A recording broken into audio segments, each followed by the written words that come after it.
चलो, That's nice. तो ये लाइव फोटो होती है।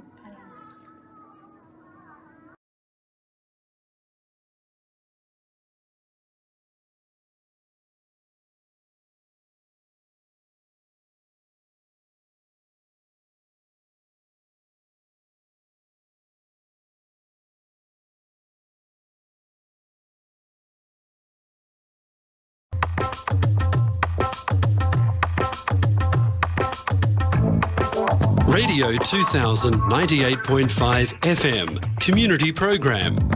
सामाजिक हिंदी कार्यक्रम दर्पण Akashvani 2098.5 FM।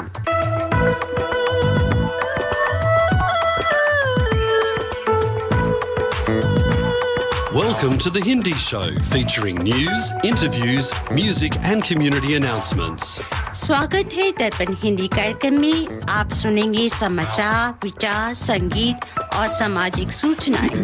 Radio 2000 98.5 FM Multicultural Radio.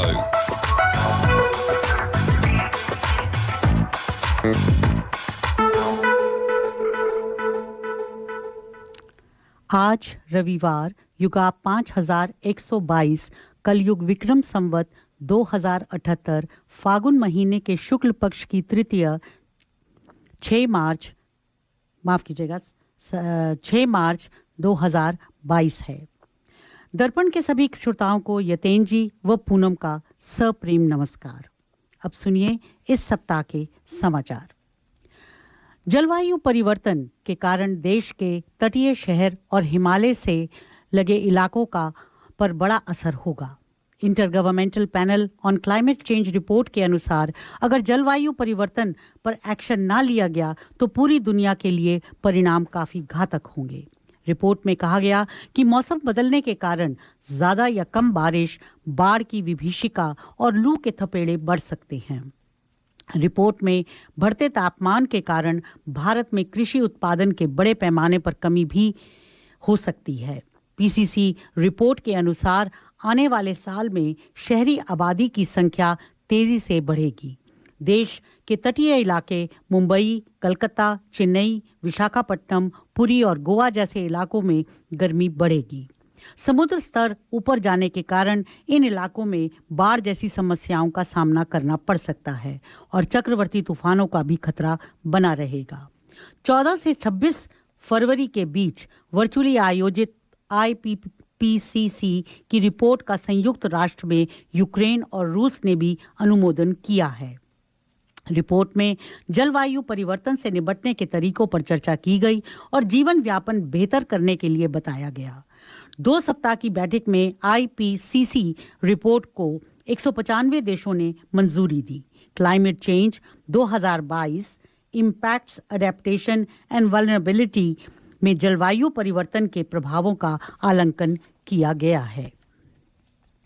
Supreme court के जजों ने नई दिल्ली स्थित सरकारी बंगले बंदरों के उत्पात से परेशान हैं। अब देश की सबसे बड़ी अदालत ने बंदरों की सेना को डराने भगाने के लिए प्रोफेशनल ट्रेंड लोगों को तैनात करने का फैसला किया है। सुप्रीम कोर्ट प्रशासन के जजों के करीब 35 से 40 सरकारी बंगलों पर बंदरों को भगाने और डराने का इंतजाम करने के लिए टेंडर आमंत्रित किए गए हैं। उत्तर प्रदेश विधानसभा चुनाव अब अपने अंतिम चरण पर पहुंच गया है। पीएम मोदी 7वें चरण के मतदान से पहले शुक्रवार 4 मार्च को अपने संसदीय क्षेत्र वाराणसी पहुंचे।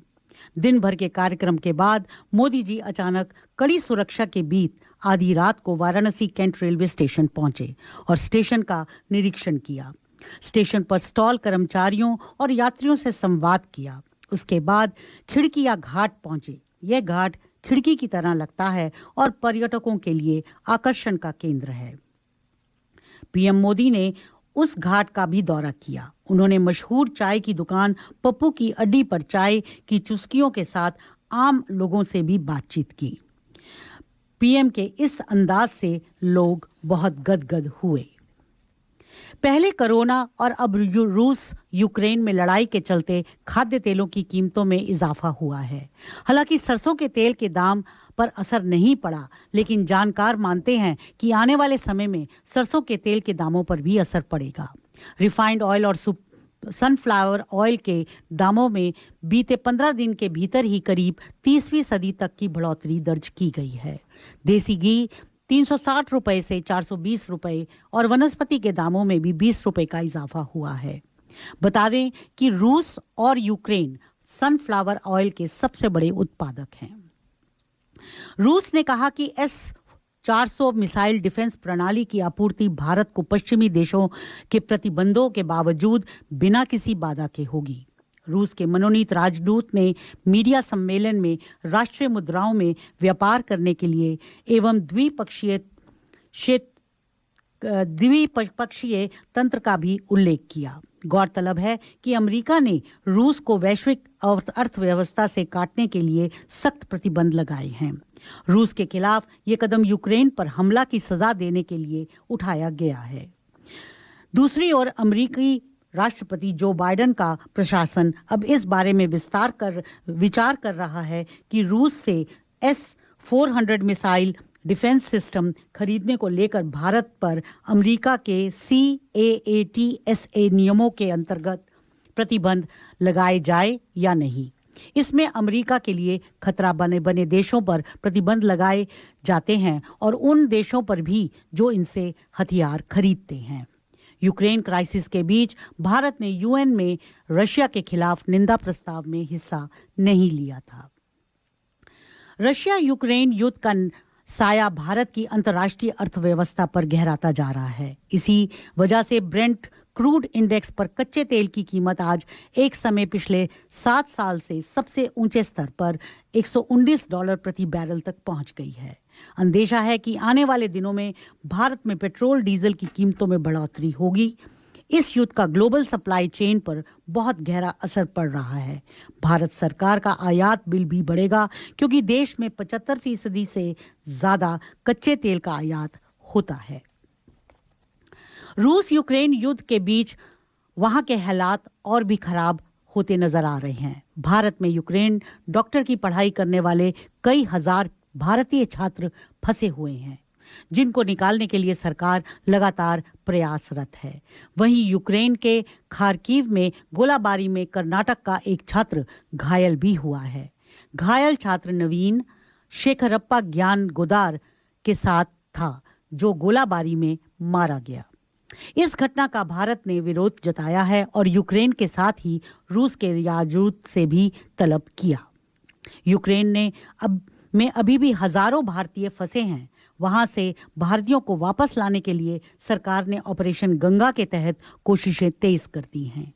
केंद्रीय मंत्री जनरल VK सिंह को पोलैंड यूक्रेन सीमा पर बुडोमर्स का दौरा किया, जहां उन्होंने फंसे हुए भारतीय छात्रों से मुलाकात की और उन्हें भोजन पानी वितरित किया। गुजरात के अहमदाबाद जिले के 279 छात्र अभी भी युद्धग्रस्त यूक्रेन और उसके पड़ोसी देशों में फंसे हैं।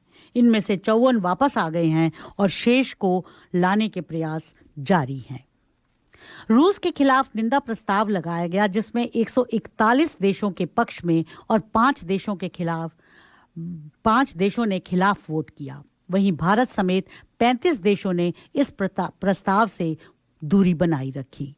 संयुक्त राष्ट्र में भारत ने कहा कि यह तुरंत युद्ध विराम का अंतर्राष्ट्रीय समुदाय से आह्वान का समर्थन करता है। भारत का कहना है कि प्राथमिकता यूक्रेन में फंसे अपने लोगों को वहां से सुरक्षित बाहर निकालने की है। भारत ने भारतीयों को बॉर्डर पार करने देने के लिए धन्यवाद दिया और कहा कि रूस यूक्रेन के बीच मतभेद को बातचीत के जरिए समाप्त किया जाना चाहिए। रूस के रक्षा मंत्रालय ने यह बयान दिया कि उसके सशस्त्र बल यूक्रेन के खार्किव शहर से भारतीय नागरिकों को सुरक्षित निकालने के लिहाज से सभी जरूरी कदम उठाने को तैयार हैं। फिल्म समाचारों में बॉलीवुड स्टार आलिया भट्ट के लीड रोल वाली film Gangubai Kathiawadi box office पर बढ़िया कमाई कर रही है। संजय लीला बंसाली के डायरेक्शन में बनी फिल्म में आलिया भट्ट, अजय देवगन, विजय राज और जिम सरफ जैसे कलाकार मुख्य भूमिकाओं में हैं। संजय बंसाली को भव्यता और विवाद के साथ कदम बढ़ाने वाले डायरेक्टर के रूप में पहचाना जाता है। उनकी कहानियों में भव्यता कूट कर भरा होता है, जिसे लेकर विवाद हो जाता है और फिर चाहे रामलीला हो या बाजीराव मस्तानी और या पद्मावत। इस फिल्म की कहानी जिंदगी के इतने करीब होते हुए भी असल जिंदगी से कोसों दूर लगती है। इसी वजह से यह फिल्म दिल में जगह बनाने में नाकाम रहती है। इस फिल्म में एक्टिंग के मोर्चे पर भी कोई वाव फैक्टर नजर नहीं आता। आलिया ने पूरी मेहनत से काम किया, परंतु वह इस किरदार की आत्मा में उतरने में विफल रही। अजय देवगन का काम ठीक ठाक है। विजय राज एक अच्छे एक्टर हैं और उन्होंने अपने किरदार से इस बात को साबित किया है। इस फिल्म की कहानी हुसैन जैदी की किताब माफिया क्वींस ऑफ मुंबई पर बेस्ड है। इस तरह गंगूबाई काठियावाड़ी को देखने के बाद यही बात जहन में आती है कि संजय बंसाली ने एक सुनहरा मौका गवा दिया है। बॉलीवुड स्टार शाहरुख खान के बेटे आर्यन खान को ड्रग्स केस में अभी भी राहत नहीं मिली। खबर आई है कि आर्यन के खिलाफ कोई सबूत नहीं मिला, परंतु अब इस पर एसआईटी चीफ और NCB DDG operation Sanjay Singh का बयान सामने आया है कि जांच जारी रखी जाए। कई बयान दर्ज किए गए हैं, अभी तक किसी निष्कर्ष पर नहीं पहुंचे। अमिताभ बच्चन की फिल्म झुंड 4 मार्च को रिलीज हुई। इस फिल्म को डायरेक्टर नागराज पोपट राव मुंजले ने डायरेक्ट किया है। वे हमेशा विषय प्रधान फिल्मों को लेकर आते हैं। आमिर खान इस फिल्म में के प्राइवेट स्क्रीनिंग में मौजूद थे और मिस्टर परफेक्शनिस्ट की आंखों में इस फिल्म को देखकर आंसू आ गए। उन्होंने फिल्म को स्टैंडिंग ओवेशन दिया। संक्षेप में यह एक नाटकीय खेल यानी कि स्पोर्ट्स फिल्म है। यह एक प्रेरणादायक रियल लाइफ स्टोरी है जो नागपुर के विजय बारसे की है, जिन्होंने स्लम सॉकर की खोज की थी। वह एक एनजीओ वर्कर भी थे। अभिनेता धनुष कहते हैं कि यह फिल्म इमोशनल एंगल से भरी है और एक मास्टरपीस है। खेल समाचारों में यूक्रेन पर हमला करने के लिए रूस को रशिया वर्सेस यूक्रेन दुनिया में से अलग करने की मुहिम चल पड़ी है। खेल जगत ने तो रूस के खिलाफ कठोर कदम उठाने शुरू कर दिए हैं। विश्व में फुटबॉल की सबसे बड़ी संस्था FIFA और यूरोपियन फुटबॉल संघ UEFA ने रूस को बैन कर दिया है। इस साल के अंत में कतर में होने वाले फुटबॉल वर्ल्ड कप से रूस को बाहर कर दिया गया है। इतना ही नहीं, रूसी फुटबॉल क्लब्स को दुनिया भर के हर टूर्नामेंट और चैंपियनशिप से हिस्सा लेने पर भी रोक लगा दी गई है। रूसी क्लब स्पोर्ट्स मॉस्को को यूरोपियन लीग से भी बाहर कर दिया गया है। आईओसी ने व्लादिमीर पुतिन को 2011 में दिए गए ओलंपिक ऑर्डर को भी वापस ले लिया। उसके बाद रूसी अधिकारियों को दिया गया सम्मान भी वापस ले लिया गया है। भारत के पूर्व दिग्गज सुनील गावस्कर ने श्रीलंका के खिलाफ पहले टेस्ट मैच के लिए अपने पसंद के 11 खिलाड़ियों को नामित किया है, जो भारत के प्लेइंग 11 का हिस्सा मोहाली में बन सकते हैं। गावस्कर ने मयंक को ओपनिंग बैट्समैन के रूप में पेश किया। प्लेइंग 11 में होंगे रोहित शर्मा कैप्टन के रूप में, मयंक अग्रवाल, हनुमा बिहारी, विराट कोहली, श्रेयस अय्यर, ऋषभ पंत, रविंद्र जडेजा, रविंद्रचरण, मोहम्मद शामी, जसप्रीत बुमराह और उमेश यादव। 30 साल पहले की बात है जब क्रिकेट के मैदान की दुनिया में ऐसे गेंदबाज ने कदम रखा जिसका डंका लंबे समय तक बजता रहा। यह कोई और नहीं बल्कि शेन वॉर्न थे। साल 1992 सिडनी का ग्राउंड जब इस ऑस्ट्रेलियन खिलाड़ी ने डेब्यू किया और संयोग देखिए कि सामने थी टीम इंडिया। देखते ही देखते इस खिलाड़ी की ख्याति पूरे विश्व में फैल गई। शेन को भारत में काफी प्यार मिला। इसी की वजह थी कि क्रिकेट 1998 में ऑस्ट्रेलियन टीम भारत क्रिकेट खेलने आई और इसका जिक्र आज भी होता है, क्योंकि शेन वॉर्न ने यह बयान दिया था कि सचिन मेरे सपने में आते हैं और सपने में भी मेरी गेंदों पर छक्के लगाते हैं। ऑस्ट्रेलियन क्रिकेटर अपनी बेबाकी के लिए बहुत प्रसिद्ध था। फिरकी गेंदबाजी के उस्ताद शेन वॉर्न शुक्रवार 4 मार्च को 52 साल की उम्र में दुनिया छोड़कर चले गए। कहा जा रहा है कि उनकी मौत हार्ट अटैक से हुई है। केवल क्रिकेट जगत ही नहीं परंतु सारा विश्व इस दुख भरी खबर से सकते में है। इस सप्ताह दिल्ली सराफा बाजार बंद होने तक सोने का भाव 47,300 रुपए प्रति 10 ग्राम है। डॉलर की विनिमय दरें इस प्रकार हैं। अमरीकी डॉलर 76 रुपये 43 पैसे, ऑस्ट्रेलियन डॉलर 56 रुपये 33 पैसे। इसी के साथ इस सप्ताह के समाचार समाप्त हुए। श्रोताओ, आज आप दर्पण हिंदी रेडियो कार्यक्रम सुन रहे हैं। हमारी पूनम जी ने समाचार तो अच्छे अच्छे बता दिए, लेकिन कुछ चीज़ें ऐसी भी बताएं जो खासतौर पर शेन वॉर्न का था जी, जिसने काफ़ी टच करा है काफ़ी लोगों को। अभी मैं सवेरे समाचार पत्र पढ़ रहा था, सिडनी मॉर्निंग हेरल्ड, जी जी, तो उसमें लगता है कि ये हार्ट अटैक नहीं था। अच्छा। इन्वेस्टिगेशन हो रहा है, ओह कुछ फॉल प्ले लग रहा है इसमें हुआ है। अच्छा, जी, वाल इस शेन वॉर्न इसी के लिए जाने भी जाते थे। क्योंकि वो हमेशा ही इस तरह की सुर्खियों में, कंट्रोवर्शियल बातों जी, में जी, काफी रहे हैं। दर्पण परिवार की तरफ से शेन वॉर्न, उनके परिवार को बहुत सहानुभूति, आशा है कि उनके बच्चे, उनके परिवार इससे जल्दी निकल पाएंगे। बहुत बड़ी क्षति है बहुत बड़ी। ऑस्ट्रेलिया के लिए भी, क्रिकेट जगत के लिए भी। श्रोताओं, हम आज वुमेन एम्पावर डे, उसमें मैं चूँकि मैन हूँ, लेकिन आज मैं अपने आप को ऐसे इंट्रोड्यूस करूँगा। मैं पूनम जी का फ्रेंड और हमारे साथ अमता जी हैं, वो अमता जी के हस्बैंड बैठे हैं, ऐसे करके हम बात करते हैं। क्या बात है। और वैसे एक बात, मैं सॉरी आपको जी, इंटरप्ट कर रही हूँ, बता दूं, जी। मेरे हस्बैंड हमेशा अपने आप को मिस्टर पूनम कह के इंट्रोड्यूस ये हुई करवाते ना हैं। बात, ये देखिए कितने आज वो आ जाते तो अच्छा रहता। आज जी, वो जी। आ जाते तो जी। बाकी अच्छा। तो श्रोताओं, जो इंटरनेशनल वुमेंस डे है वो ट्यूसडे को है और मंगलवार के दिन है। तो इसका जो थीम है, gender equality today for sustainable tomorrow. जी, जेंडर इक्वालिटी, ओके। तो अभी जेंडर की भी थोड़ी सी, तो पूनम जी मैं थोड़ी कहीं के बीच में भाषा, बोलूंगा, वरना आज का प्रोग्राम आप ही का है। नहीं, मैं ज्यादा कुछ थोड़ी बातें बीच में देखिए, बोलूंगा। जो प्रश्न होंगे मेरे केवल मैं वो पूछूंगा। जीवन की गाड़ी हो या मुल्क हो या कोई भी चीज हो, जी, वो बैलेंस्ड रहे तो ही अच्छा रहता है। बात तो आपने सही है। तो जेंडर इक्वालिटी की जहां हम बात कर रहे हैं, अगर दोनों पहिए सही से चल रहे हैं और दोनों को इक्वल अपॉर्चुनिटीज मिलती रहें, जी, तो समाज बड़े अच्छे से चलता बिल्कुल है। सही बात कही आप। तो आपका साथ तो हमेशा ही चाहिए होगा।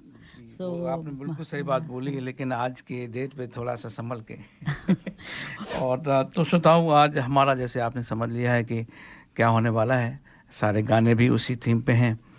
और पूनम जी और क्या क्या लेके आई हमारे जी, श्रोताओं के लिए? मैं आज का विचार भी उसी थीम पे लाई हूँ। एक छोटी सी वार्ता मैंने लिखी है, वो मैं आपसे शेयर करना चाहूँगी। और फिर मैंने सिडनी की एक डॉक्टर हैं, डॉक्टर मीना झा, उनके साथ वार्ता की है, इंटरव्यू किया है, और उन्होंने काफ़ी अच्छे से एक्सप्लेन किया है इसके बारे में। वो एक योजना है, स्टेम योजना, जिसे चलाती हैं। जी, तो इसके बारे में हम बातचीत करेंगे। जी। और फिर उसके बाद में अमता जी को भी अपने श्रोता, बिल्कुल। अमता जी आज हमारे साथ में स्टूडियो में, हमारी जी हाँ, ऐसी श्रोता हैं जिन्होंने प्रोग्राम को बहुत संबल बनाया है। मैं मालूम बिल्कुल आपको सही ये- कहा। आपके आने से पहले हमारी बड़ी ही संक्षेप में बातचीत हुई, पर मैं अमिता जी और प्रभात जी, जो इनका अमता जी के हस्बैंड, अमिता जी के हस्बैंड हैं, मैं आई मस्ट से, मैं उनके विचार सुन के बहुत प्रभावित हुई हूँ। यदि ऐसे ही विचार सभी पुरुष रखें तो मेरे ख्याल से हमारा समाज काफ़ी आगे जा सकता है। रियली? जी, चलो, तो आज काफी सीखने को मिलेगा। बहुत कुछ मिलेगा। तो आप तो आज का श्रोताओ विचार तैयार हो- रहें, जी, अपनी पेटी कस लें, अब हम उड़ान भरने वाले हैं। जी। जी, तो आज का विचार मैं पहले बता दूं। जी, श्रोताओं, बड़े अदब से एहतराम कीजिए, ये माँ है, झुक के सलाम कीजिए। इबादतों में अपनी खास असर रखिएगा, ये बहन है, इसके होठों पर मुस्कान रखिएगा। हसरतों में और अपनी मोहब्बतों को परखिएगा, ये बीवी है, इसकी शिद्दतों में सारी उम्र चमकिएगा। लम्हा लम्हा अपनी रूह को पाकीज़ा रखिएगा, ये बेटी है, इसकी नज़र में अपनी दुनिया रखिएगा।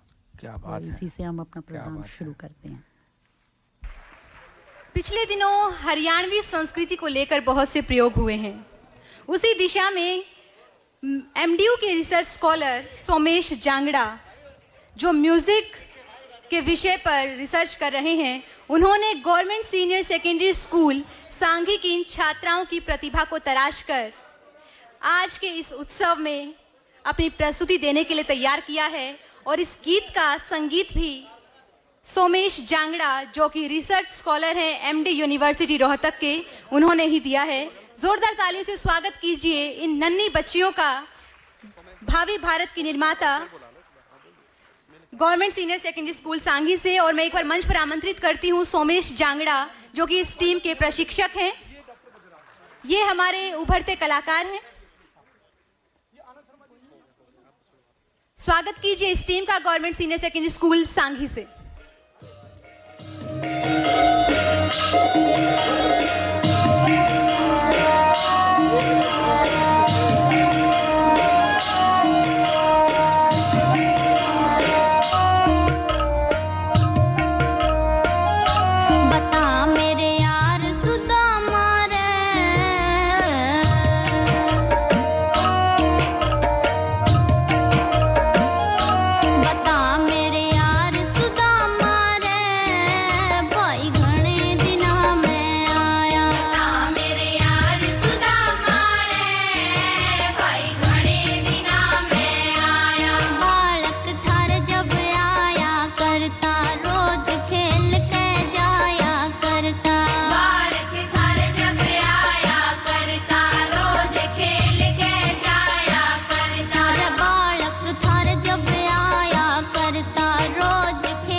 श्रोताओं, हमने इस भजन को एक संदर्भ में लिया है।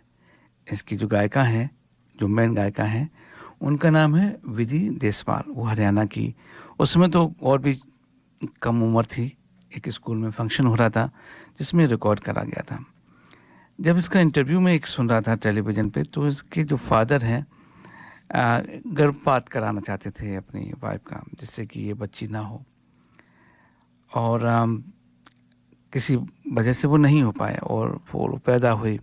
आज वो अपने माँ बाप का नाम कहाँ से कहाँ पहुँचा रही है। ये कहते हैं कि हरियाणा में काफ़ी समस्या शायद अभी भी है पूनम जी, लेकिन देखिए क्या आउटकम निकलता है।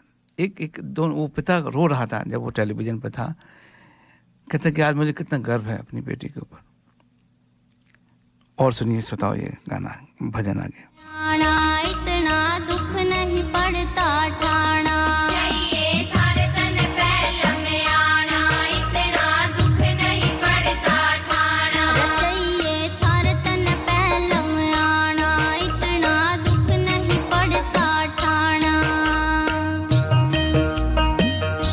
क्यों भूला प्यार सुदामा रे, भाई घणे दिना में आया, भूला प्यार सुदामा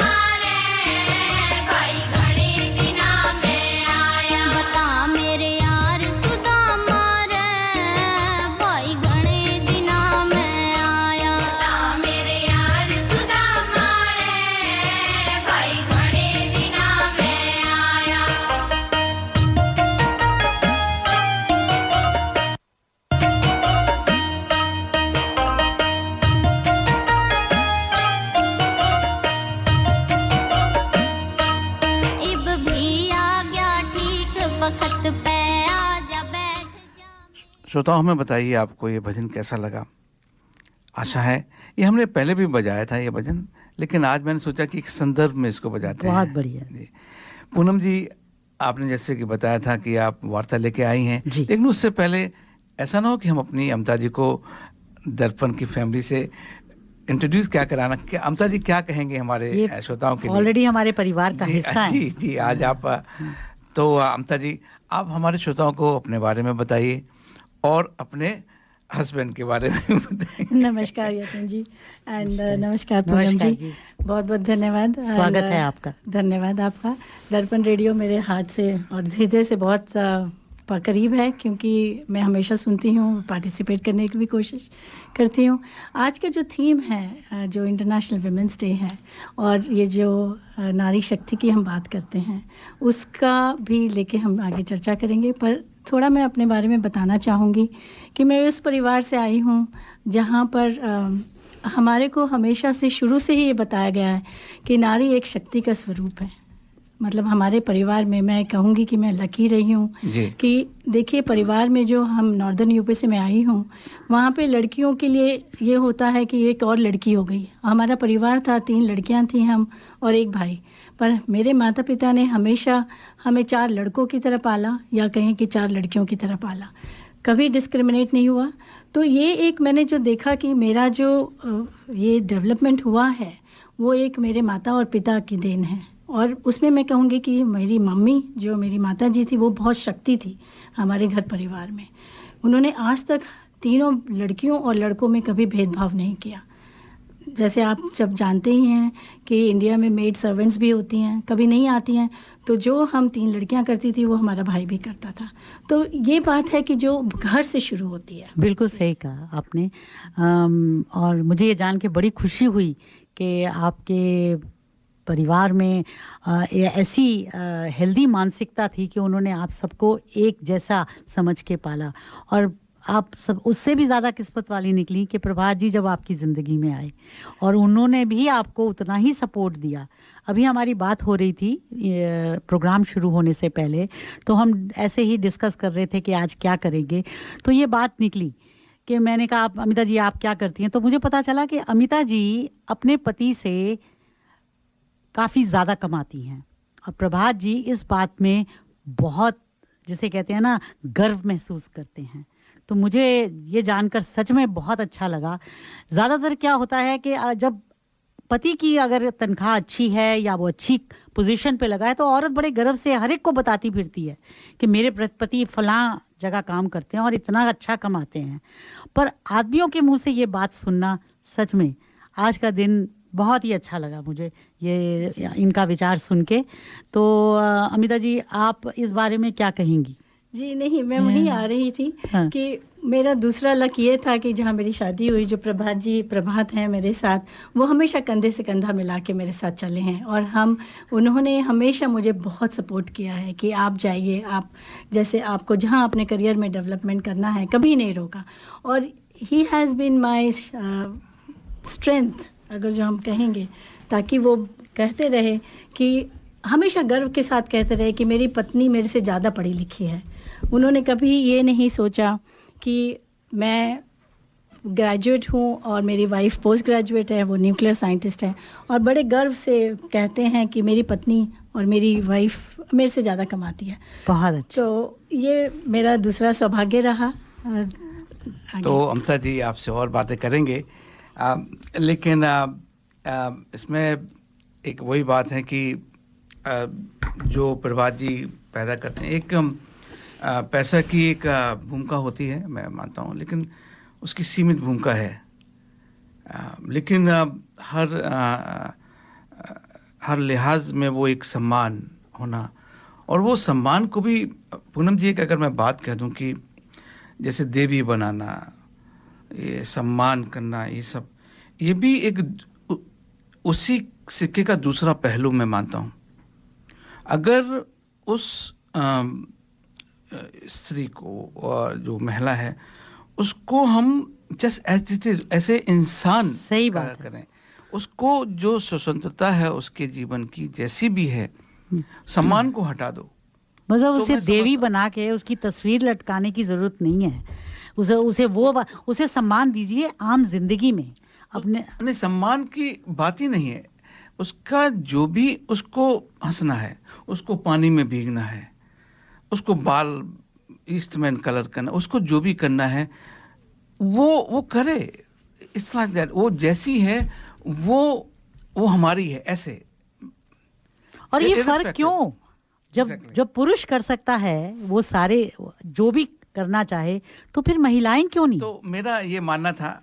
मैं एज ए सेड, मैं बहुत कम बोलने की कोशिश करूंगा आज। तो आज आप जो वार्ता लेके आई हैं वो हमारे श्रोताओं को सुनाइए। उससे पहले आप हमें एक हमारे स्पॉन्सर्स का हाँ हाँ, बिल्कुल सुना दीजिए। बिल्कुल सही बात है आपकी बात। तो क्योंकि स्पॉन्सर के बगैर तो गाड़ी चलेगी उन्हीं नहीं। की वजह से हम हैं। In Australia, if you are looking for a trusted banking partner who can connect you with your dear ones in India, then reach out to State Bank of India in Australia. Visit our website www.sbisyd.com.au for more details on products and services. State Bank of India Sydney is a proud sponsor of Darpan Radio.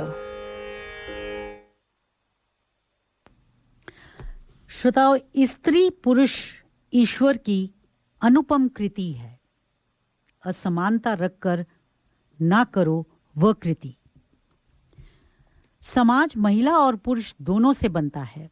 यदि हमारे एक पैर में चोट लग जाती है तो हम ठीक से चल नहीं पाते। उसी प्रकार यदि समाज के एक वर्ग की स्थिति चिंताजनक है तो वह समाज ना तो आदर्शवादी समाज बन पाता है और ना अपने आप को तरक्की के रास्ते पर ले जा सकता है। समाज के संपूर्ण सामाजिक एवं आर्थिक विकास के लिए समाज के प्रत्येक व्यक्ति की हिस्सेदारी महत्वपूर्ण है। लैंगिक गैप, जेंडर गैप जैसी कुरीति से आज केवल भारत जैसे पारंपरिक लोकतांत्रिक देश ही नहीं बल्कि पूरा विश्व इस कुरीति से जूझ रहा है। हर रोज ऐसी घटनाएं देखने और सुनने को मिलती हैं जो लैंगिक असमानता को बढ़ावा देने वाली होती हैं। समाज में आपसी कपट, राजनीति की लालसा, नेतृत्व की भावना जैसे अवगुण समाज के पतन का कारण बनते हैं। विश्व बैंक समूह की एक आर्थिक रिपोर्ट यह बताती है कि लैंगिक असमानता से विश्व भर की अर्थव्यवस्था में करीब 160 लाख डॉलर का नुकसान हुआ है। इस वजह से दुनिया की अर्थव्यवस्था पीछे चल रही है। दुनिया भर की महिलाओं पर बढ़ते अपराध और उत्पीड़न, सामाजिक एवं आर्थिक शोषण जैसी घटनाएं भी लैंगिक असमानता को बढ़ावा दे रही हैं। विभिन्न संस्थानों के द्वारा प्रकाशित होने वाले साल दर साल आंकड़े लैंगिक असमानता को एक सामाजिक चुनौती के रूप में स्वीकार करने के लिए मजबूर करते हैं। भारत में इस कुरीति के लिए जिम्मेदार है अलग अलग धर्मों के अलग अलग रीति रिवाज, अर्थात पारिवारिक एवं धार्मिक मान्यताओं सबसे बड़ा कारण है। इसके अलावा समाज में कुछ ऐसी कुरीतियां हैं जिनकी वजह से महिलाओं को अपना जीवन जीने की स्वतंत्रता नहीं है। असमानताओं के प्रमुख कारण में है कि महिला को समान अवसर उपलब्ध न होना। पुरुष वर्ग समाज का स्वामी समझा जाता है जो पुरुषों द्वारा निर्देशित हो। जैसे मुस्लिम धर्म में पुरुष के द्वारा पत्नी को 3 बार तलाक कहने से धार्मिक व सामाजिक रूप से दोनों एक दूसरे के पति पत्नी नहीं रह जाते, परंतु संवैधानिक रूप से अब यह रिवाज अपराध एवं दंडनीय है। संवैधानिक रूप से संपत्ति का व्यवहार होने के बावजूद व्यावहारिक रूप से भारतीय समाज में महिलाओं को संपत्ति का अधिकार नहीं है। महिलाओं की आर्थिक स्थिति कमजोर होने का यह सबसे बड़ा कारण है। पंचायती या राज व्यवस्था को छोड़ दिया जाए तो भारतीय संविधान में कहीं भी राजनीतिक स्तर पर महिलाओं का आरक्षण नहीं है, जिसकी वजह से समाज में महिलाओं की आवश्यकताएं एवं उनकी समस्याएं देश के राजनीतिक तौर पर प्रमुख तक नहीं पहुंच पाती। समाज की संकीर्ण मानसिकता, सुरक्षा इत्यादि के कारण भारत में महिलाएं उच्च शिक्षा के क्षेत्र में पुरुषों से अभी भी बहुत पीछे हैं। वर्ल्ड इकोनॉमिक फोरम की रिपोर्ट के अनुसार यमन, पाकिस्तान और सीरिया 3 ऐसे देश हैं जहां महिलाओं का शोषण अत्यधिक होता है। या दूसरे शब्दों में कहें तो लैंगिक असमानता का ज्यादा प्रभाव देखने को मिलता है। समाज की व्यवस्था का आधार नौकरशाही होती है, लैंगिक असमानता वहां भी देखने को मिलती है। जैसे कि बड़े निर्णय के निर्धारण में आमतौर पर पुरुषों की नीतियों को प्राथमिकता दी जाती है। खेल जगत में भी लैंगिक असमानता देखने को मिलती है। पुरुष खिलाड़ियों का वेतन महिला खिलाड़ियों की तुलना में अधिक होता है। पुरुष खिलाड़ियों को अधिक सम्मान व खेलों को अधिक ख्याति प्राप्त है। मनोरंजन जगत में भी लैंगिक असमानता अपने पैर पसार चुकी है। जैसे किसी फिल्म को अभिनेता विशेष के नाम से ही ज्यादा जाना जाता है। अर्थव्यवस्था के असंगठित क्षेत्र में समान कार्य के लिए वेतन महिलाओं को पुरुषों की तुलना में कम मिलता है और महिलाओं का इतना महत्व नहीं दिया जाता। भारत में संवैधानिक तौर पर महिलाओं को स्वामित्व का अधिकार दिया गया है, परंतु हकीकत बिल्कुल विपरीत है। जब महिला बाल अवस्था में या वयस्क होती है तब तक सारे अधिकार पिता के पास होते हैं, विवाह के बाद पति के पास, वृद्धावस्था में बच्चों के नियंत्रण में रहती है। शहरी इलाकों में स्थिति कुछ बदली है, परंतु ज्यादातर महिला सारी उम्र किसी न किसी के नियंत्रण में जीवन बिताती है और यह पिछड़ेपन का बड़ा कारण है तथा लैंगिक असमानता को मजबूती प्रदान करता है। शिक्षा के क्षेत्र में भी स्थिति दयनीय है। महिला साक्षरता पुरुषों की तुलना में बहुत कम है।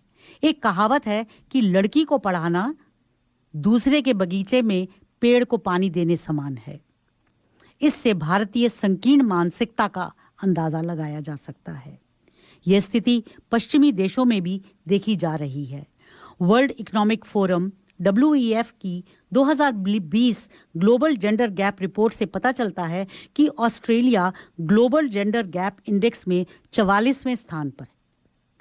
स्विट्जरलैंड ऐसा देश है जहां जेंडर गैप सबसे कम पाया जाता है। महिलाओं की भलाई के मामले में नॉर्वे, फिनलैंड और आइसलैंड टॉप कंट्रीज की लिस्ट में हैं। लैंगिक असमानता तथा विकास एवं शांति पर संयुक्त महासभा सत्र द्वारा 21वीं शताब्दी के लिए अंगीकृत बीजिंग डिक्लेरेशन एंड प्लेटफॉर्म पर फॉर एक्शन को कार्यान्वित किया है। प्रयास जारी हैं जो विश्व भर में क्रियान्वित हो रहे हैं। योजनाएं जैसे Beti Bachao, Beti Padhao, one stop centre योजना, शक्ति केंद्र, उज्जवल योजना इत्यादि चल रही हैं। तो ये तो मेरी एक छोटी सी थी। बहुत अच्छी, मेरे कई चीजें हैं जो मैं अभी होल्ड कर रहा हूँ, आपको पूछूंगा मैं जी। और मेरा उसमें केवल ये नहीं कही प्रतिक्रिया, लेकिन मैं एक बात कहूँगा, ठीक है? सही है। इससे पहले श्रोताओं हम प्रोग्राम को आगे बढ़ाते हैं। एक स्पॉन्सर और एक गाना भी हो जाए। बिल्कुल जी, जरूर। मैं करी masters the butter chicken packet Indian दुकान से लेके आया। ना मैं लहसुन, ना प्याज, ना अदरक, ना कोई मिर्च मसाला पाया। मैंने जब बनाकर अपनी पत्नी को खिलाया, उसने मुझे पति से पति देव बनाया और करी मास्टर्स के बारे में सारे शहर को बताया। जय हो करी मास्टर्स।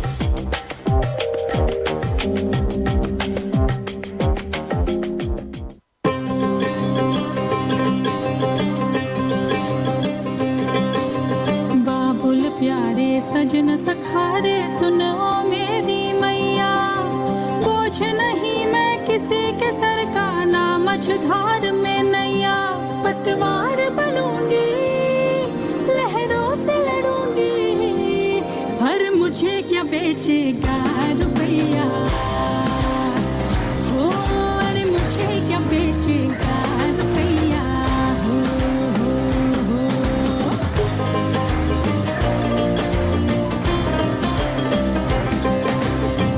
बाबा की उंगली को थामे चली थी, कल बाबा की लाठी भी बन जाऊंगी। अम्मा तेरे घरों देखी चिड़िया हूँ मैं, दाना लेकर ही वापस घर आऊंगी। जिसकी फितरत में हैरत समाई नहीं, जिसको दौलत से ज्यादा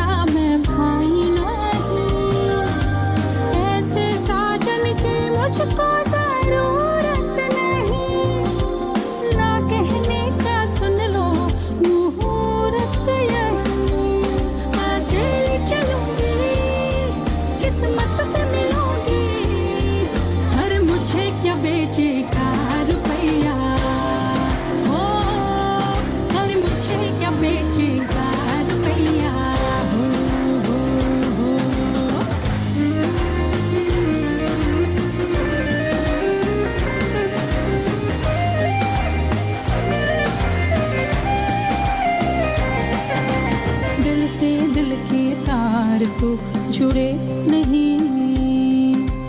तो रस्मों पे दौलत ये काहे बाहे, हम तो प्यार के ख्वाहिश में रिश्ते बुने, और रिश्तों में लालच हम काहे सहे। क्या शादी के आगे जिंदगी ही नहीं, जो शादी हिसाबों की केवल है वही। ऐसी शादी की मुझको जरूरत नहीं, ना कहने का सुन लो मुहूर्त यही। सुबह से खिलूंगी, रतिया से ढलूंगी, अरे मुझे क्या बेचेगा रुपया हो, अरे मुझे क्या बेचेगा रुपया।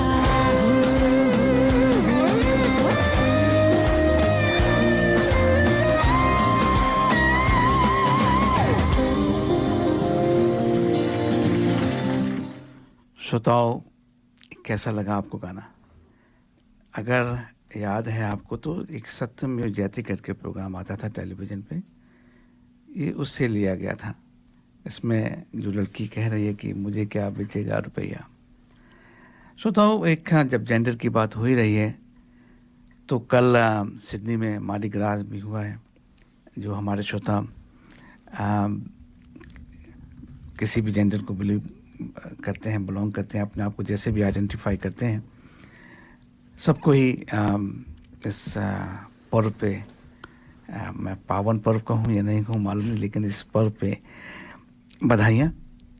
आप लोगों ने साहस करा अपने आप को अपनी पहचान दिलाने के लिए, आप जैसे भी जीवन जीना चाहते हैं उसके लिए।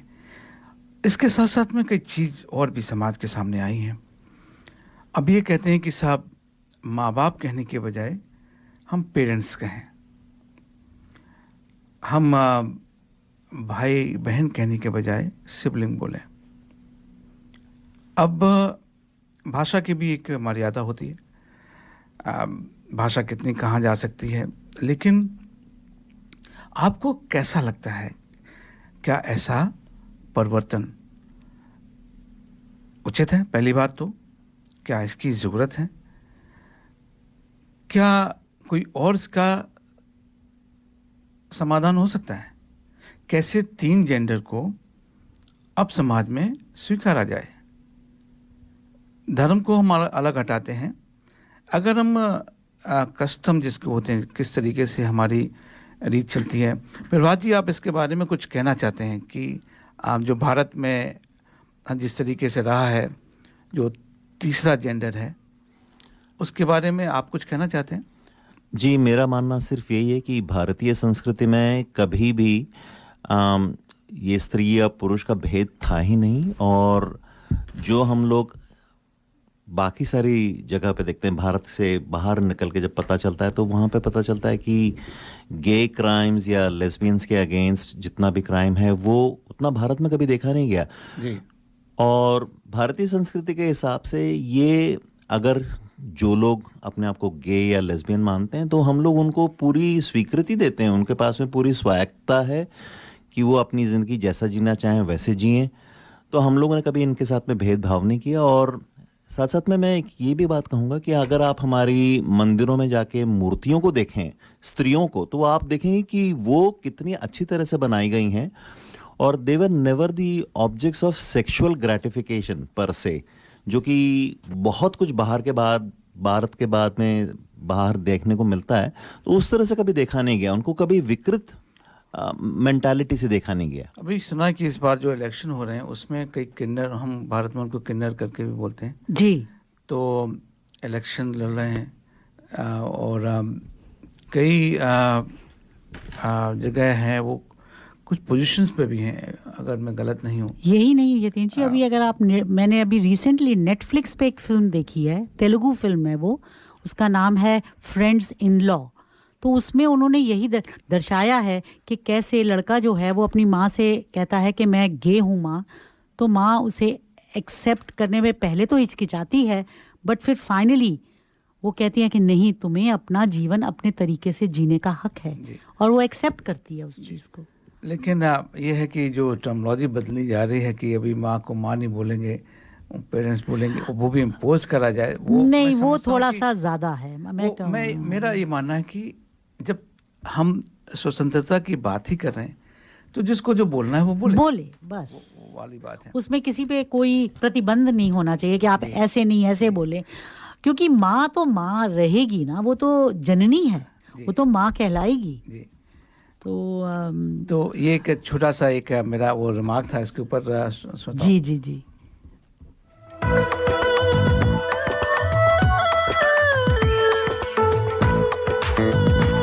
Radio 2000 98.5 FM and The Hindi Show.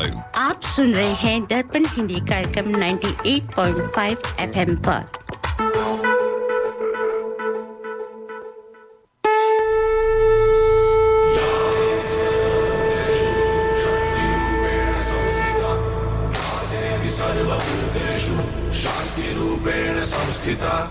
आज से अब से आन मेरी, मैं तुमको ना छूने दूंगी। जान को चाहे छलनी कर दो, मान को ना छूने दूंगी।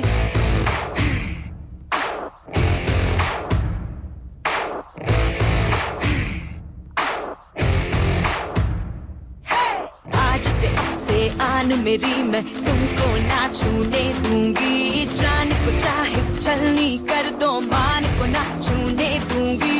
छू के देखो दिल मेरा, तुम्हें दिल में अपने भर लूंगी। पर छेड़ के देखो तुम मुझको, मैं तुमको नहीं छोड़ूंगी। मैं तुमको नहीं छोड़ूंगी। तुमको नहीं छोड़ूंगी।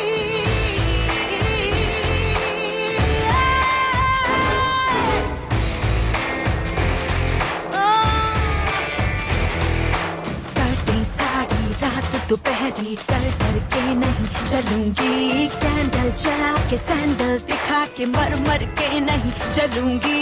कदम मिला के देखो तो मैं साथ में तेरे चल दूंगी। पर छेड़ के देखो तुम मुझको, मैं तुमको नहीं छोड़ूंगी। मैं तुमको नहीं छोड़ूंगी। तुमको नहीं छोड़ूंगी।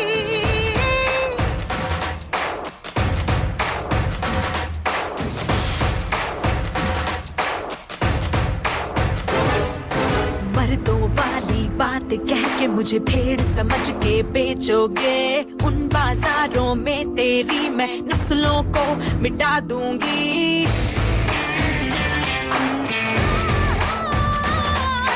जिस दुनिया में माँ बहने रिश्ते नहीं हैं, काली हैं, उस दुनिया से मर्यादा के रिश्ते सारे तोड़ूंगी। नजर बदल के देखो तो मैं नजर नहीं लगने दूंगी। पर छेड़ के देखो तुम मुझको, मैं तुमको नहीं छोड़ूंगी। मैं तुमको नहीं छोड़ूंगी। मैं तुमको नहीं छोड़ूंगी। मैं तुमको नहीं छोड़ूंगी। ये भी एक रूप मर्दानी का शायद ये गाना था। बहुत बिल्कुल। बढ़िया। मैं तुमको नहीं, जब मैंने ये सुना, मैं पहली बार सुना था पूनम जी, जब आपने भेजा था ये गाना, तो मैंने कहा तो बड़ा आज सोच समझ के जाना चाहिए। पावरफुल। मालूम नहीं आज आपका मूड कैसा है। आज और हम सच में सारे एक साल का बदला आज ही आपने लिया, तो थोड़ा सा गड़बड़ भी हो सकता है। मैं तो एक्चुअली जब ये तैयारी कर रही थी तो मुझे बार बार एक आ रहा था दिमाग में, खूब लड़ी मर्दानी वो तो झांसी वाली है। हर एक महिला जो है वो जिंदगी की लड़ाई लड़ती है। जी ममता जी, आप कुछ कहना चाह रही थी जो शिखंडी यतिन जी, यहाँ ये देखिए जो आपने मुद्दा उठाया है जेंडर का, इट्स नॉट ओनली कि भाई स्त्री पुरुष का जेंडर है, ये थर्ड जेंडर जिसको हम बोलते हैं।